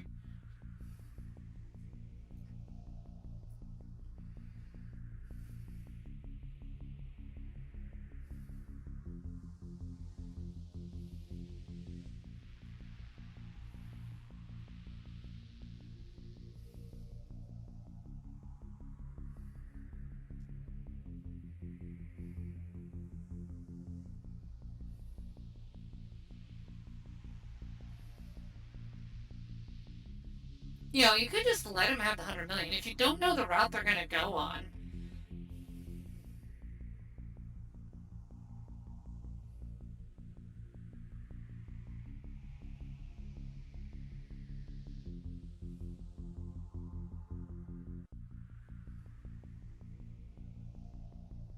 yep. So that was the one. That was the one case of actual bills. Right, that's why they have it in there.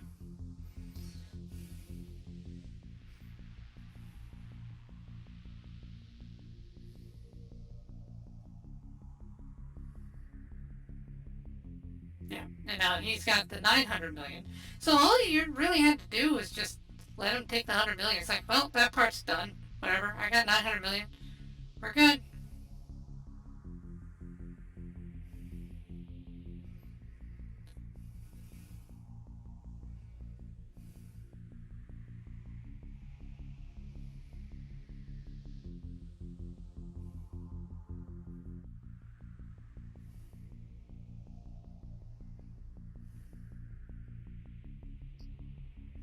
Yep. Hey, I've got $900 million. Nice.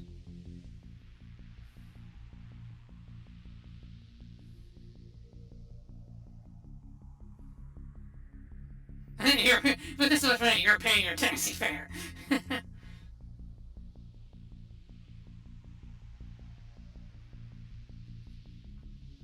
Oh wait, that was his daughter. Oh wow.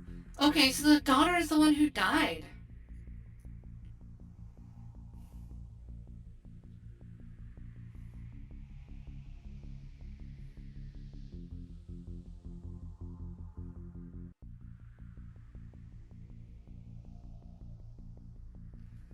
me.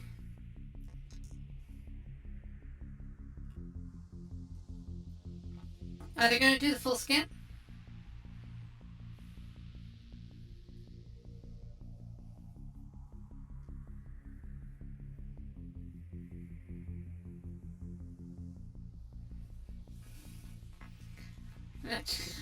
Let's try that.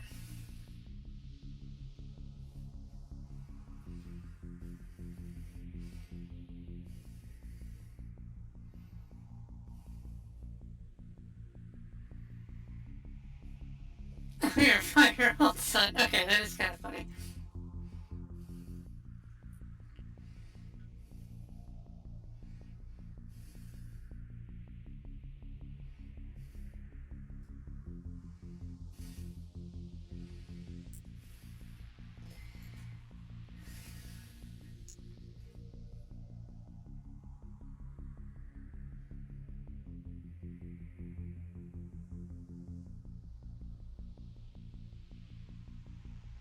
Oh, he messed up. He forgot the line.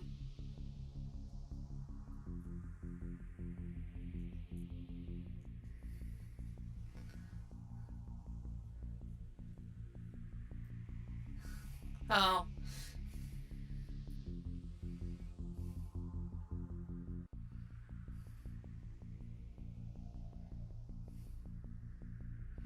Yeah. Now, see, from Yano's perspective, he's safe. Because, well, I got the owner of the bills here. I know he's gonna vouch that this is fine, so we're good. Cops don't find anything. He doesn't know about the swap.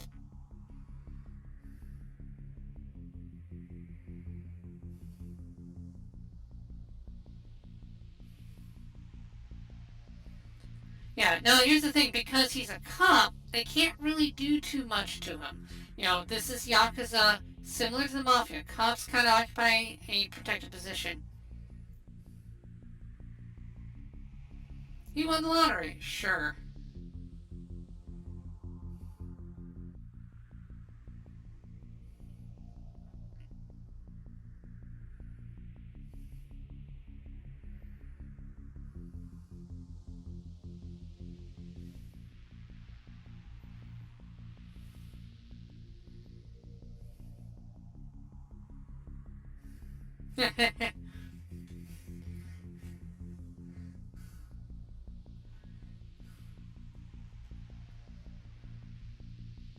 You're not rhyming.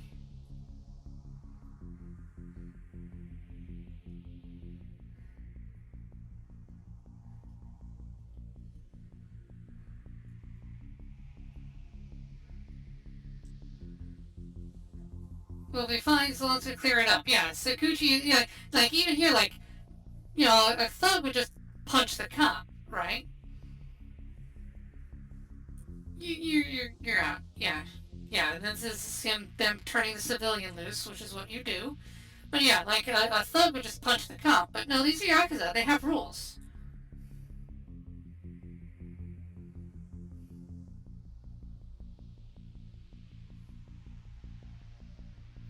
Right, his rule is just slow him down.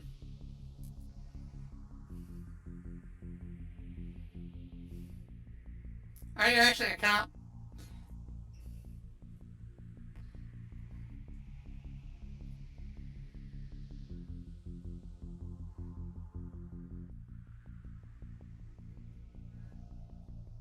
It's like, ah, dang it, you're the, okay. Yeah, see, we know that that's Diamond, but to them, he's just a faceless cop. It's a reminder that just because we can tell them apart, the other characters don't. Otakao even comments like, yeah, you guys mistake people all the time. I don't know why you do it. I mean, you're all very distinct to me.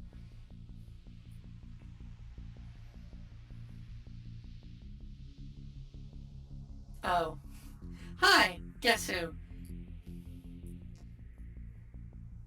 It's Mr. Skullface.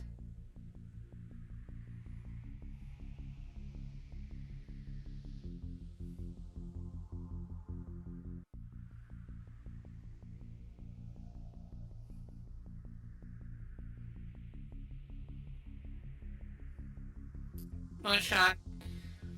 Two shots during the car chase, one shot in the arbor. Right.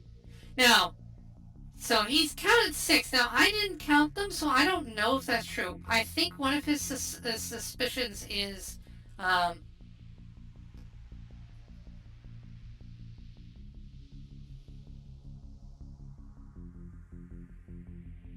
are you trying to kill me? I don't know what I did to you.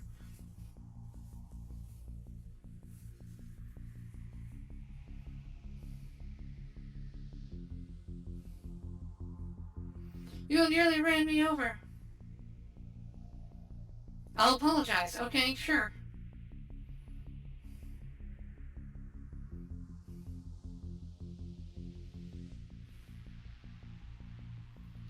And then he sees the eraser.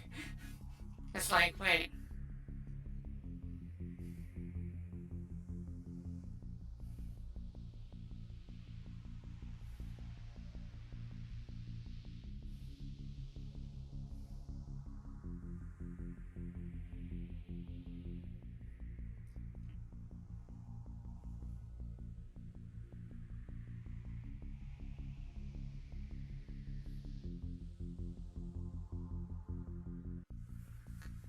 Yeah.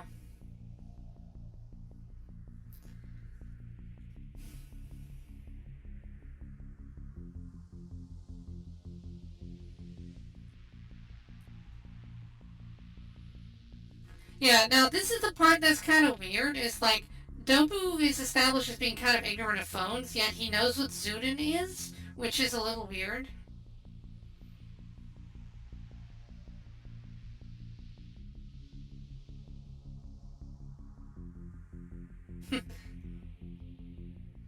So, like,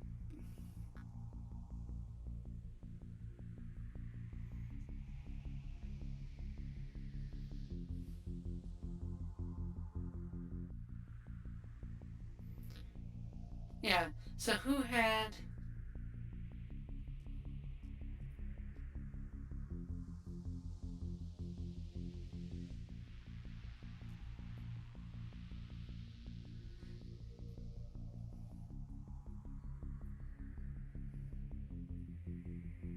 You conned me.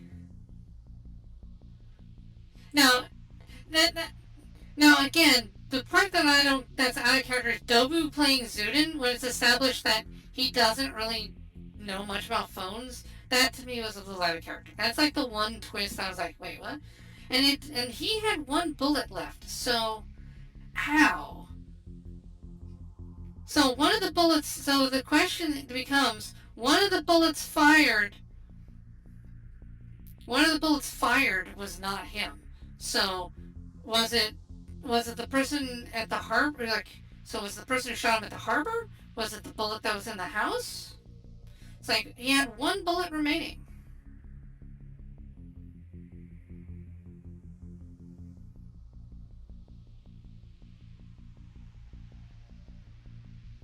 Yeah, but shot. I don't think he dies.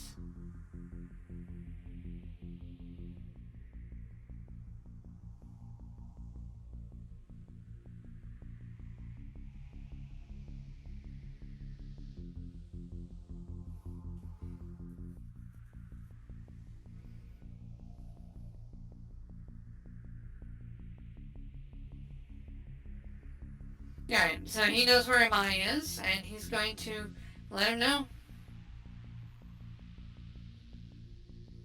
Like, I know you're not going to die. You're going to go to a hospital.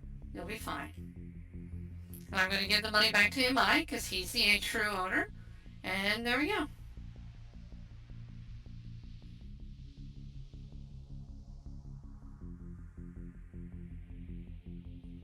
There you go. Here's your money. Yeah, this part is great, because he manages to resolve everything. Whoops.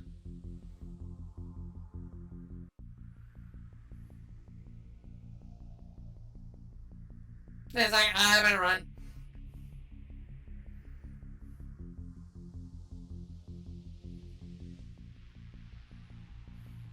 Yeah, so now there's another layer. So right now we're reliving this. So right now this is the last episode of the TV show right here. Okay, so at this point they did beat him up, but they only beat him up once they realize that he's part of the game. Like, once they realize, hey, wait, you're Dobu's minion. Alright, you're fair game. That's why they beat him up.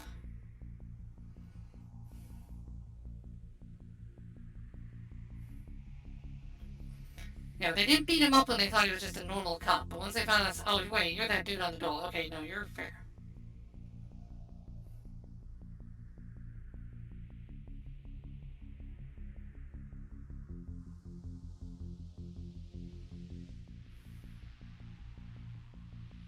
I'm gonna arrest my brother.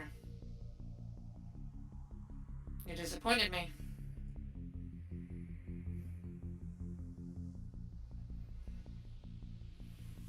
Yep, you betrayed me. But I love you. You're my brother. But I have to take you in.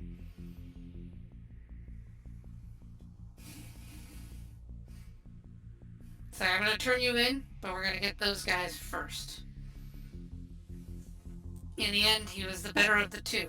The better man of the two. The less corruptible.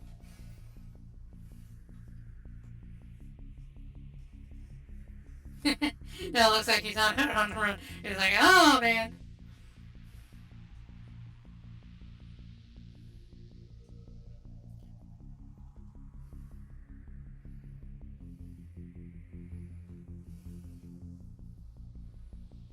Right. Now we find out. Now we find out why Zotokawa see everyone as animals as well. He prefers animals to people. He likes the zoo. Yeah. He's also established here to have a bit of autism as well. He has a bit of agoraphobia. Yeah, he just doesn't like people.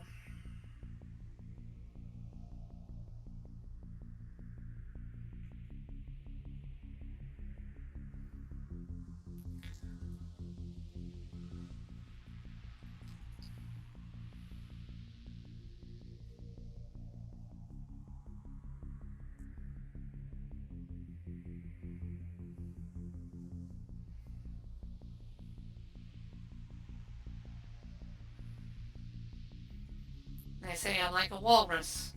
And so he became the walrus. So, here's the other thing I really like about this. This is very similar to Porco Rosso.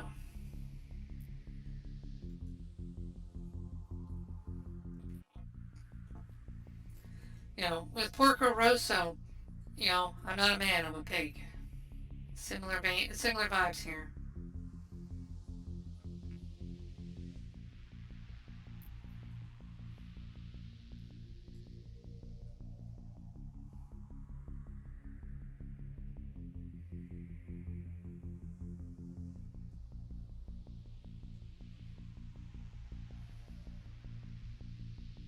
An animal encyclopedia, right?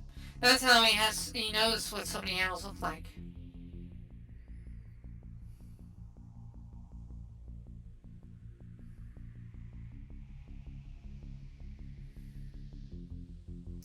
See, people like this are all around us. We see them all the time. We encounter people like this all the time. And a lot of times we don't think about it. But people like this, they need a way to be able to contribute to society. People like this. And so for him, being a taxi driver was how he was able to do that.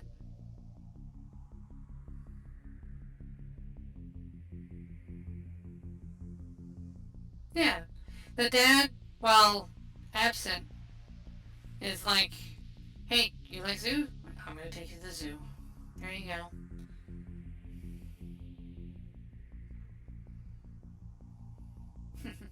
I can't talk to people, but I can talk to animals. So if people are animals, you can talk to them.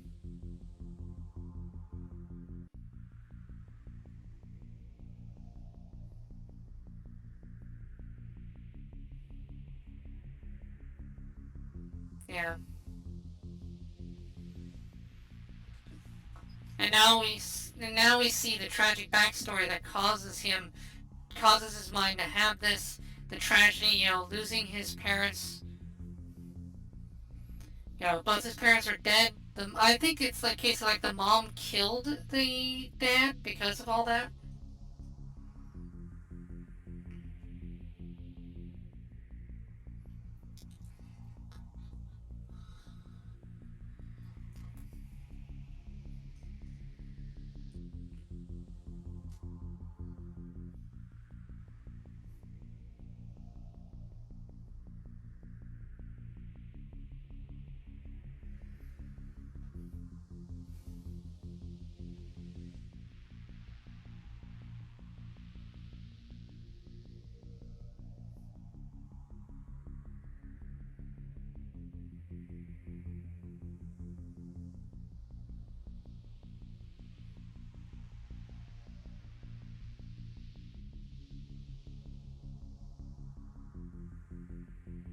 Yeah. He was so worried about the other guy forgetting, and then he forgot.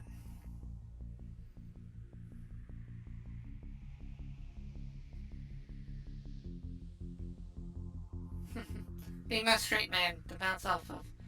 You know, I'm the funny, weird one.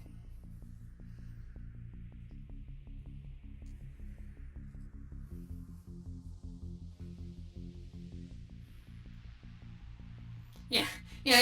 Improperly disposing of a body is a crime. Let's be fair here. You cut up a body. That's not gonna play well. That makes you suspect number one.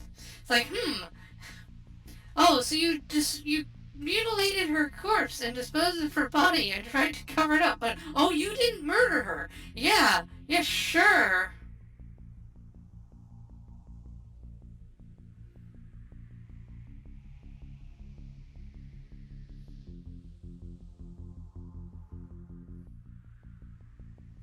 Hmm.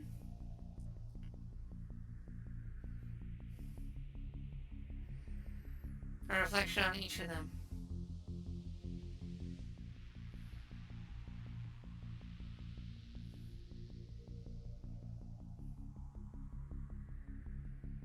The mom works hard.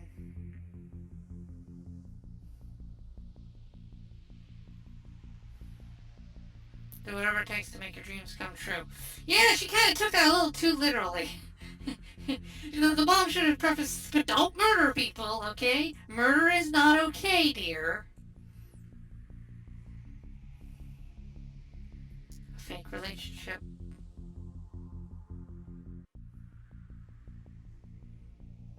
We're coming to get you. Give me my money. Oh, okay. It's gonna start here. I'm going to run some ads. Sorry. Game over.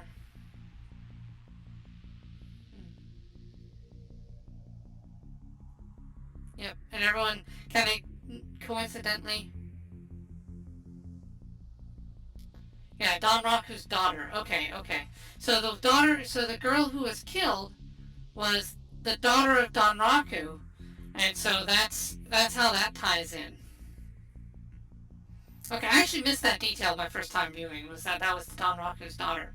So that explains. So yeah, so that's the friend that's referred to. The boss is friends with Don Raku, and his daughter is the one who was killed. That's why the boss was concerned about it. Executive dysfunction. Yeah, agnosia. He doesn't know what his eyes are looking at.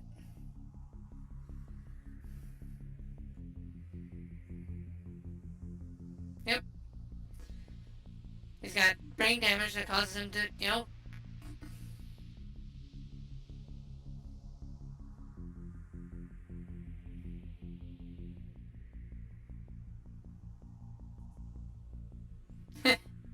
It's a Christmas miracle. Yeah, not really. He's like, oh, why do I have so many cops chasing me? Why do I have so many cops chasing me?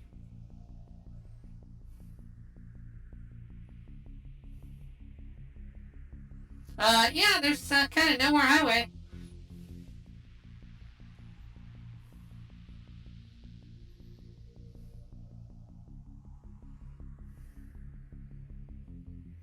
I'm just gonna keep going and see what happens.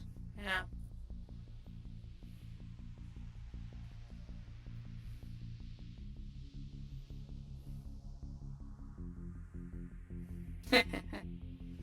Now, this is what I mean. Like, so everybody, all their plot lines converge on this one spot. The bridge, the bay area here. So everyone's reflecting as they do this. Like, he's there, the others are there. The,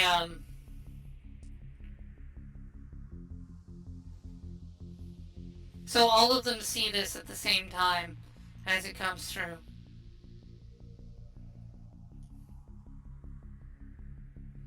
And it connects with them.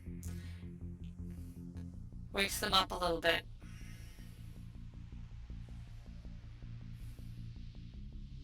And it ties into the stories.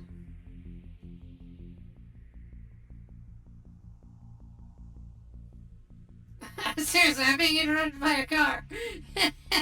and the funny man gets the comedy line. Yeah. And that's uh and that's what I mean. It's like, so the coincidence of like he found the gun and blah blah blah, it's okay.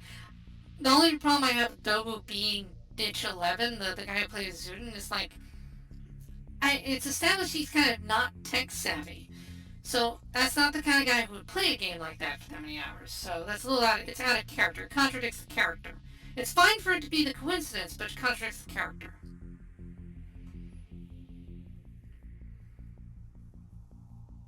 A night drive.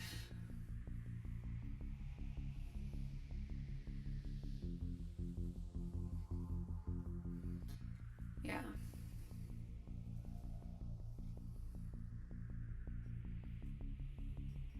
Yeah. I don't remember much. Yeah. The doctor looked kind of like an alligator.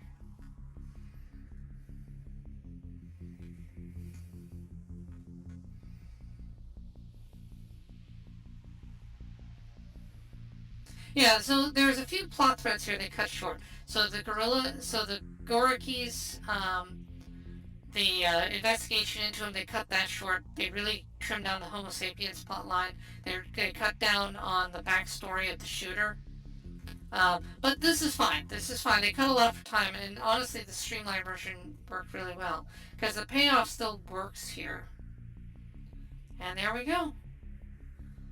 And now we see them as they truly are. This is what he actually looked like all the time. Now his brain is working normally. Now he sees people as people. Now we get to see them as the people.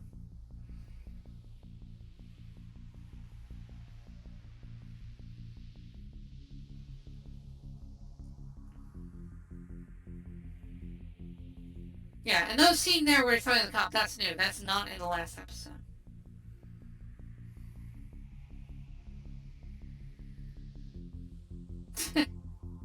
Don't yell underwater. What are you gonna do? I'm gonna kick it while underwater. Wait, it doesn't really work like that, but whatever.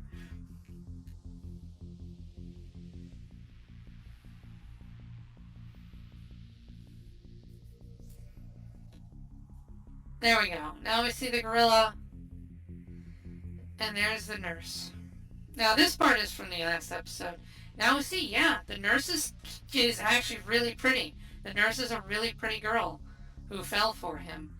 And I really hope the movie gives us them hooking up.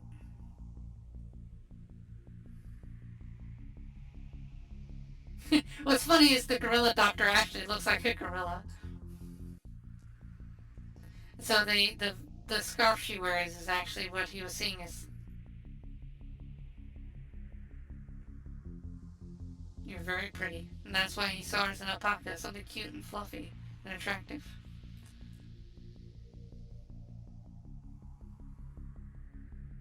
Yeah, he can't describe any of the people involved because he doesn't know, but he didn't see them as humans. Yeah. And now that his power is shut off, he actually can't. Oh, she busted her leg getting him out. Now that's a cool detail. Now this, by the way, not on the TV show. So now this is, arrested Nikaido. Okay, this is new. I think this is new anyway. And now we see how these guys look. All arrested, yep. Right, improper disposal, so.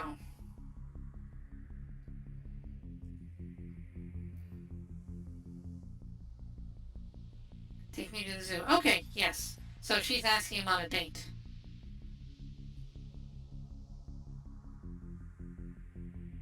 Yep.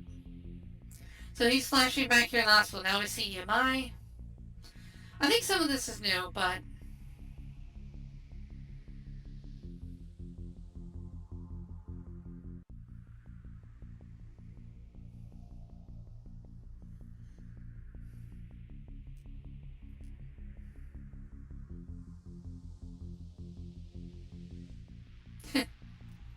It's like, I don't mind. Oh, my idol's in jail? That's what makes it more exciting. Wait, kid? Kid, you need to slow down. Alright, maybe at a certain point you need to stop.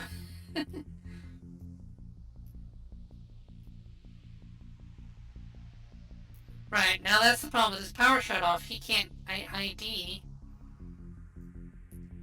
And it wasn't Mitsuo who was killed, and it wasn't Nikaido.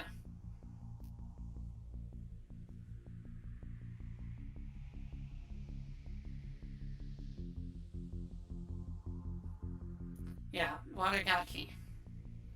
Okay, this is new.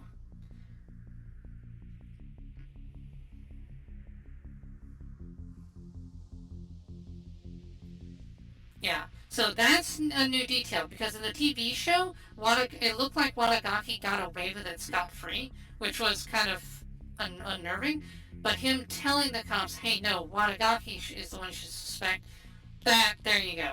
That means that she will probably face justice. Good.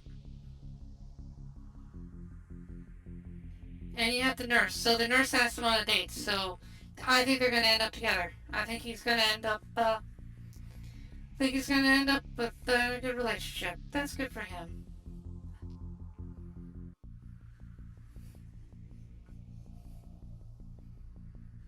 Can you believe Baba was dating a murderer? Oof.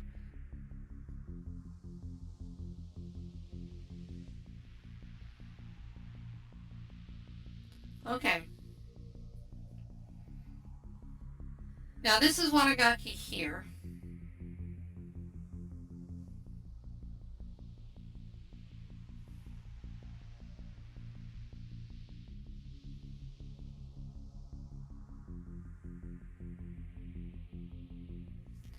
Right. Yeah, and they explicitly show us like, yeah, she just straight up murdered her. I couldn't sit still anymore. I had to kill her. Yeah, she strangled, like, this wasn't like an accidental thing. She, like, she is a complete psychopath.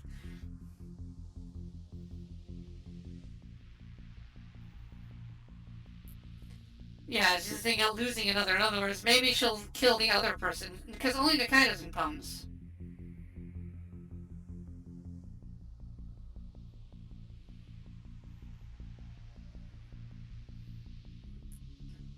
Yeah, and so now Babu is back with him. Ex-members form, yeah, so Wadagaki and Shiho form a duo, yeah.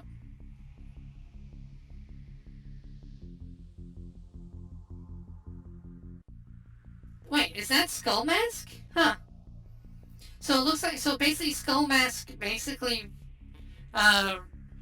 gets away with it. Alright, and there's the friend.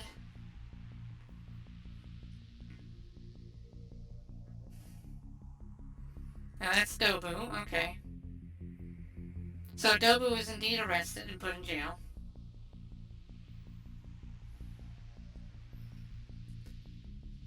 But he did tell them to look into Wadagaki, so even though they're forming a duo, she may not get away with it entirely.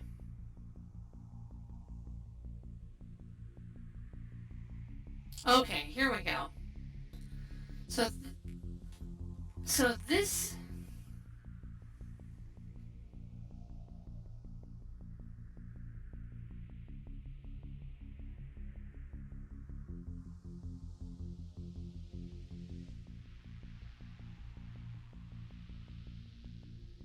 Right, he doesn't recognize her because the cat thing.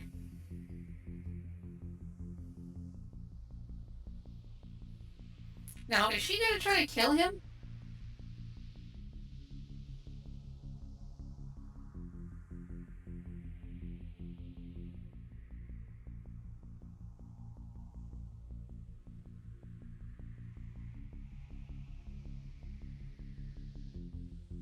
Huh?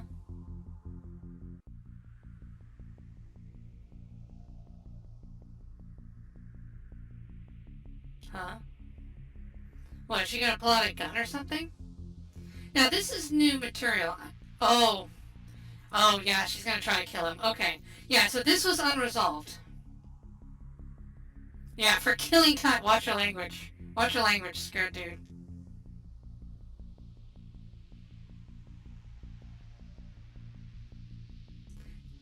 Yeah, so she is very young, and she is already killing people. Yeah, so she is actually truly the most evil people in here.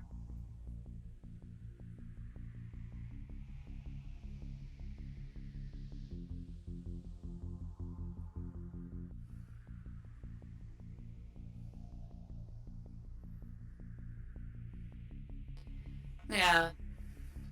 Lucky how? My luck against your luck, yeah. Oh?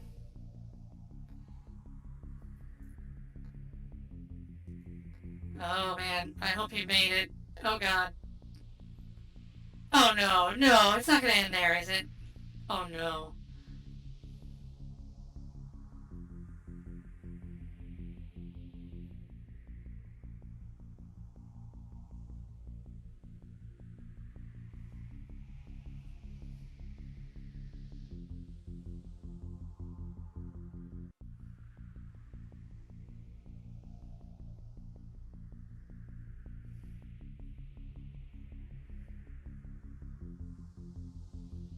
Oh wait, okay, so they're going on a date after, so I guess he survives. Well, that's good.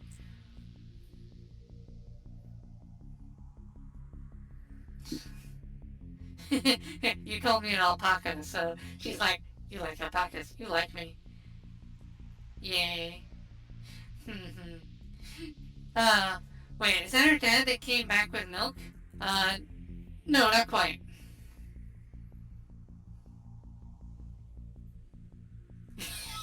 They're flirting, these two. Oh god, I shipped them so hard. I'm glad. Okay, so we are getting confirmation that these two started go dating again, and he did survive the murder Loli. So that's, yeah, I guess it's okay to call her murder Loli, because yeah, she brutally strangled one of the others just to get ahead. She tried to stab him, but clearly, as we're seeing here, he survived. So, yeah, so we can safely infer that Wadagaki is behind bars. So the killer was resolved. That's the reason I bring it up is in the TV show, we actually don't see her caught. We actually see her get off scot-free. And so we see Wadagaki basically get away with it and not go to prison. So what the movie does, it gives us this extra coda. So now we're seeing, he told the police about Wadagaki. Wadagaki tries to kill him because he's the last witness available. But nope, he stops her. So we can safely infer that now she's in prison. Her career is done. And presumably Nakaido is also off the hook, at least for that, but, she's probably still in trouble. And now, we get this. They're on a date. He gets the girl. He gets the girl of his dreams. That's so nice. Oh, I'm tearing up a bit. Well, it's just, guys like this who are down in their luck. But they're good. They're fundamentally good. Seeing them have a happy ending, I like that. Story like that, it gives you hope for the future, And now they're playing. Oh, there we go. Alright. Also injured suspect Wadagaki. Okay, yeah. So they're also just confirming here in the credits that yes, she's in jail. She's done. She's done. she is totally done. Oh no, he's going to the courthouse to see the trial. Okay, he's just alright. Oh no, he's one of the one. Oh god. Um. Oh, there he is. And now we're seeing the Caporia. Oh, this is great. We didn't get this in the TV show, so. Oh, this is so good. This is so good. Okay, and that's the true face of the Danraku guy. Okay, this I guess is what the cab actually looks like, I guess, maybe? Certificate of appreciation? Oh, they gave it to I guess they gave him a certificate or something? Alright, and that's the llama, so that's the one we saw earlier as like a llama or something?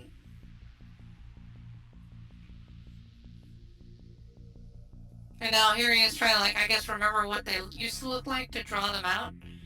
Oh, okay. Oh, right, so yeah, and here we have each of them with, like, the drawings of what they look like to him. So he went on being a cabbie.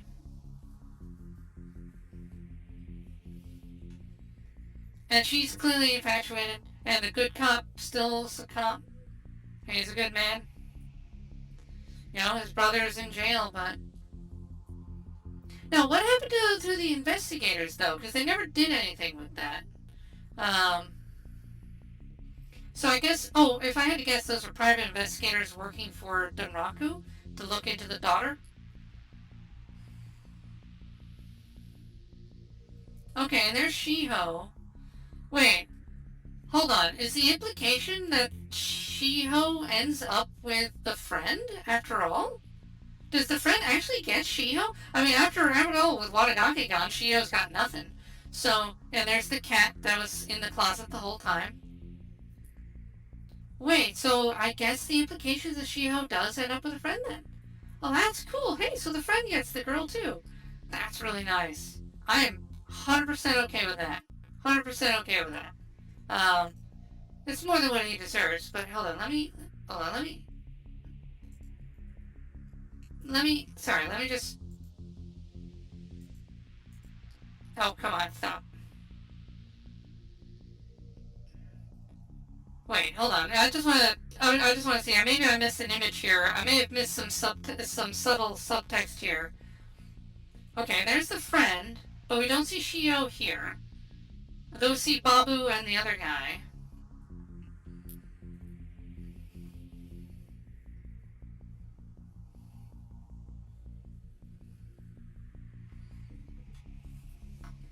Although we don't see the hippo guy. Although maybe he's in there. Oh no, there's the hippo guy. Okay, never mind. I was saying. All right, he's right there. And there's Shiho. Yeah, so Shiho becomes friends with them. She is hanging out with them. Yeah. Probably she knows Babu through the other one, through Nikaido. Huh. So yeah. So I think the implication is that Shiho ends up dating the friend, or Imai. It could also be Imai she dates. We're not one of those two. Obviously, Nikaido and Wadagaki go to prison, and Shiho's the last one left. Maybe she ends up with Imai, because Imai's rich. He's a billionaire. He has 1 billion yen. So yeah. So maybe Shiho ends up with the Imai or the friend. One of those two. Either way, hey, if Imai got it, that's cool too. Good on that kid. If the friend got her, that's cool as well. It would make more sense, I think, narratively for her to end up with the friend, since her and the friend dated a few times. So it would make more sense for those two to end up together. I would say. Still, again, that's pretty neat. Yeah, that is. So this. Ooh. Alright, we almost done? Yes, okay, that's the end of Odd Taxi then. Alright. So, alright, let me go back to a scene I really like.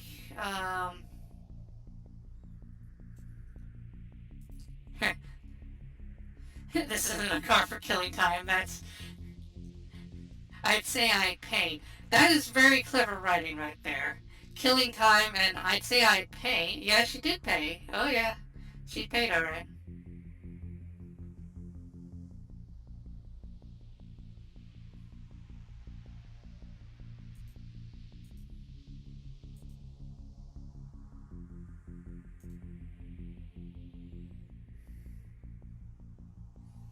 Alright, here, I'll pause it at this.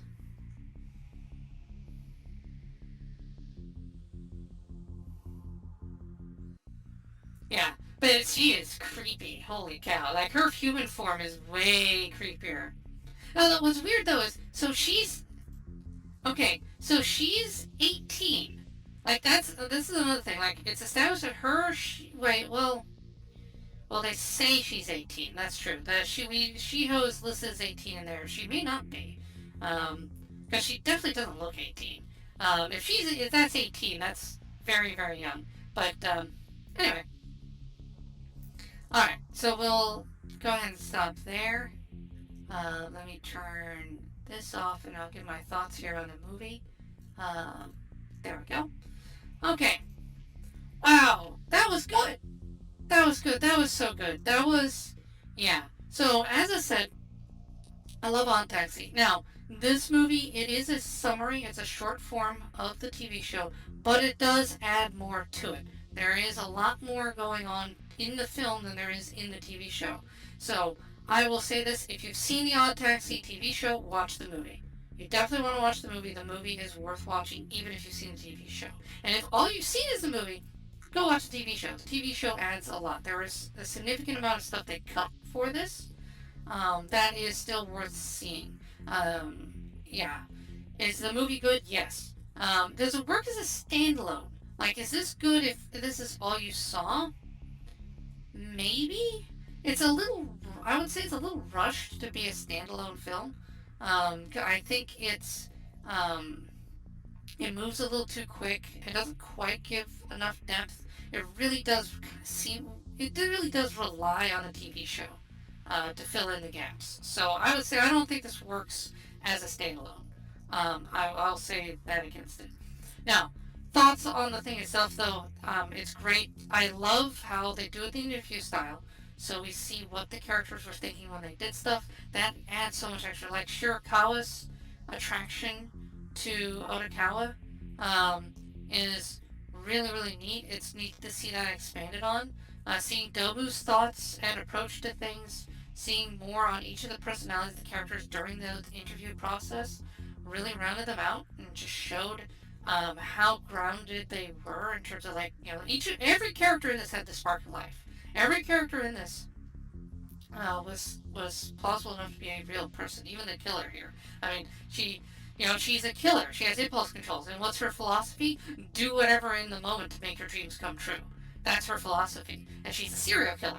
It shows the dark side of that. Every character expresses a philosophy or an ideology that explains their actions. All of their actions flow logically from their beliefs and ideals. They are people. That's how people act.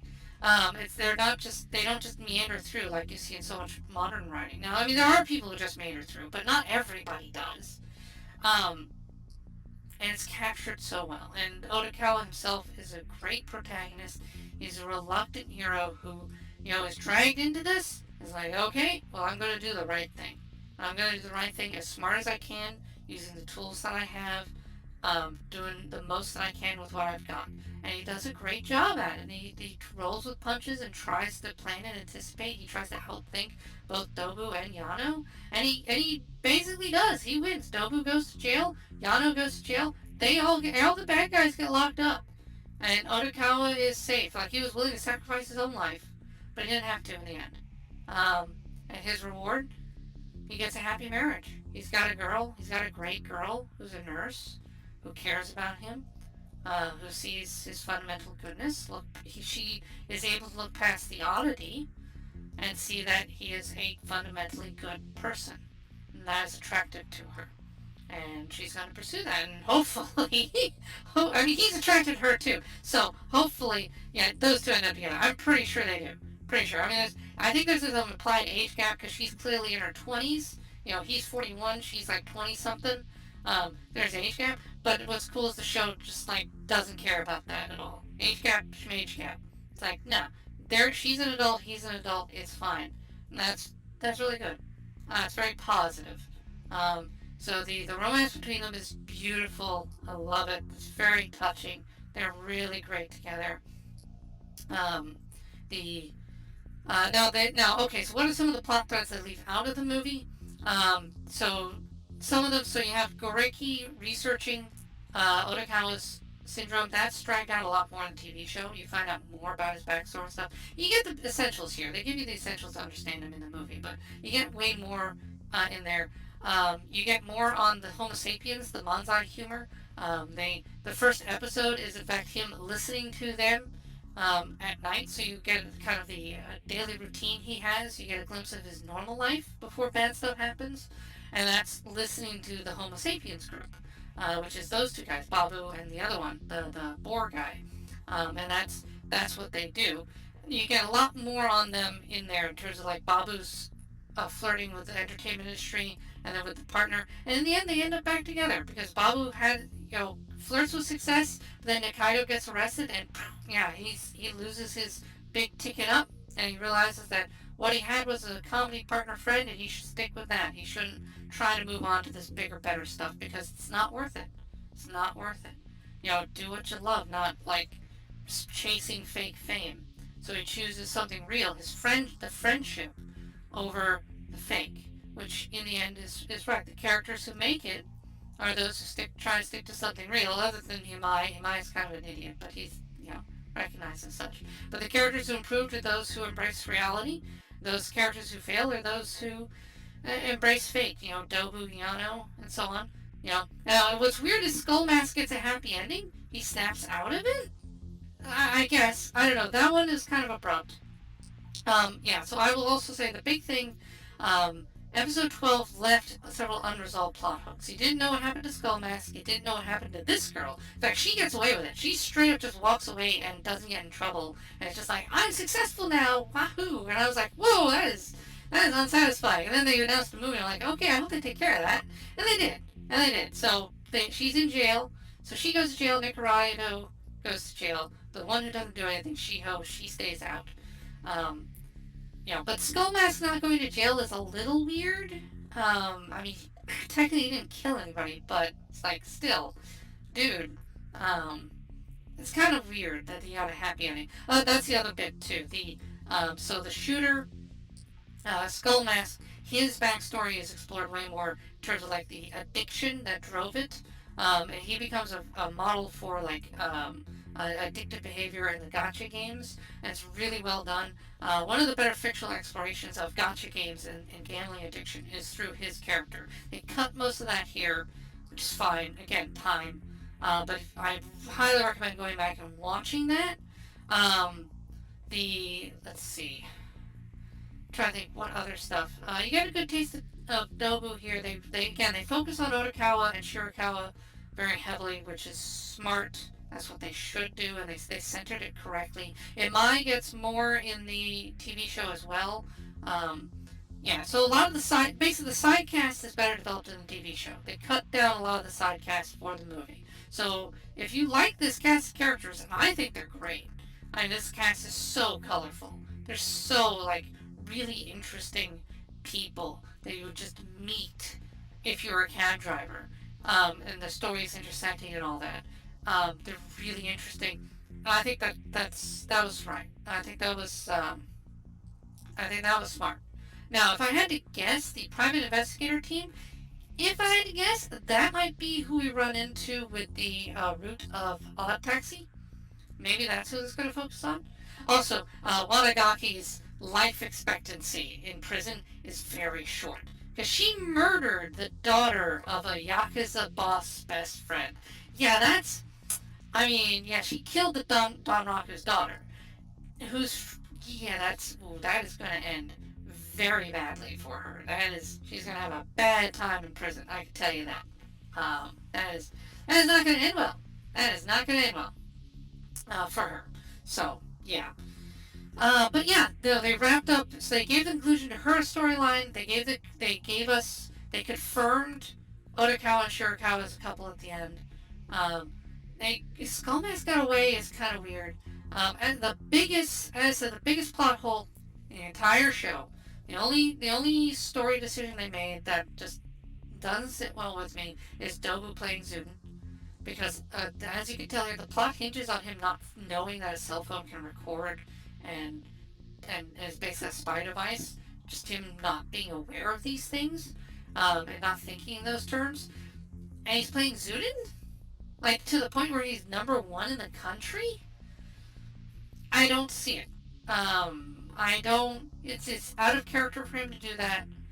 And since it's a character-driven piece, doing that, something that conflicts with the character, if they had shown him, fiddling with his phone, or just thinking of the phone as a game device, if they had thrown a reference for that earlier, maybe they could have foreshadowed it better, but they didn't. And, unless I missed it. In the comments below, let me know, did I miss it? Did they set up Dobu being a Zuden player and I just completely missed it? I don't know. Let me know in the comments below. To me, it seems like they were trying to get a little too cute with that. Just a little too cute.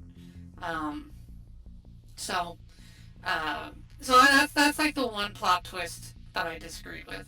But other than that, this thing is tight. Like it's tightly scripted. Everything interweaves. Everything moves. Everything has a point to it, no matter how tangential it might be. It's really well done. Watch the TV show and then definitely watch the movie. This movie is very satisfying as a finale. Yes, it repeats stuff from the TV show. It's fine because the new stuff we get here at the end and the character stuff we get via the interview really makes up for the fact that it does reuse the TV show stuff. And yeah, sure, Otokawa getting the girl is it's so heartwarming. Maybe it's because it's the late night and I'm tired, so stuff hits me in the feels a little easier. But yeah, I'm genuinely tearing up at those two. It's like, Otokawa got the girl. It's like, you go, dude. I mean, you're not like the best looking guy. You're a very plain looking man. You know, you don't have a whole lot going on for you, but you're a good person. And you did the right thing. And you stood up. And I got you the girl. That's how it should be. That's good. That's the kind of world you wish you could live in. Because that's definitely not the world we do live in. But it's nice to see it in fiction, at least. And it gives you some escapism. It gives you something you can connect with. And that's worth a lot. It's worth a lot having a show you can connect with like this. And that's what Odd Taxi is. It's a simple, well, not simple. Simple is, it's tightly plotted, well-driven character, well-written character piece. It is simple in its style. It is deep in its characters. It goes beyond just characters. It explores themes. It has patterns to the way the characters intersect. That gives it extra depth. You know, the reflections of, you know, real and unreal, lies and truth, good, evil, all of that is explored here and manifested in many different ways with the character contrast. You know, degrees of evil. Again, you have Wadagaki, who is just an unrepentant psychopath killer. You know, Dobu is less evil than her. She is more evil than Dobu. Like Dobu, the hardened, like badass Yakuza guy, he's less evil than she is because Dobu you can reason with. You can't reason with her. She's just gonna kill you. You get in her way, she's just gonna kill you. Like she even jokes about how she's gonna kill Shiho if Shiho gets in her way. Like that's kind of scary. That's kind of scary. Like she was gonna murder Shiho, and it's like, oh, that's bad. That's real bad. Yeah, she's the most evil character. And Kaido is somewhat evil because she covers up the body. You know, again, you know, Wadagaki's is the most evil. Yano is second most evil because he's running these schemes and stuff to get ahead. Yano breaks some of the normal honor rules that Dobu observes. Dobu is third. Dobu's arguably the third most evil character because he's old school, but he has standards. He's evil with standards. Wadagaki has no standards. Yano has fewer standards than Dobu. The evil comp would be fourth because he's just doing it for money and whatever, but he's still a comp.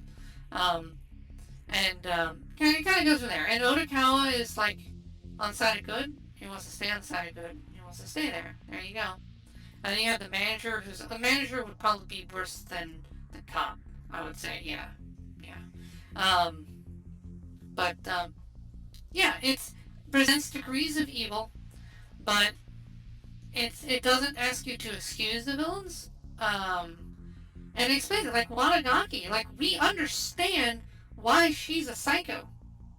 Like, again, her philosophy is consistent with a complete murderous psychopath, which is just do whatever comes to your head. Act in the moment. Poor impulse control, by the way, is a symptom of being a psychopath. So, yeah, there is foreshadowing of her being a ruthless killer. So, there you go. They tell you what her philosophy is, and that's the foreshadowing. That's pretty great. That's pretty great. And what's cool is they even like they present it in this cutesy Disney way. So, you would start out thinking like, oh, well, she's just pursuing her dream. She's a girl on a mission. Yay, isn't that wonderful? You go, girl. It's like, oh god, she's the knife-wielding psycho.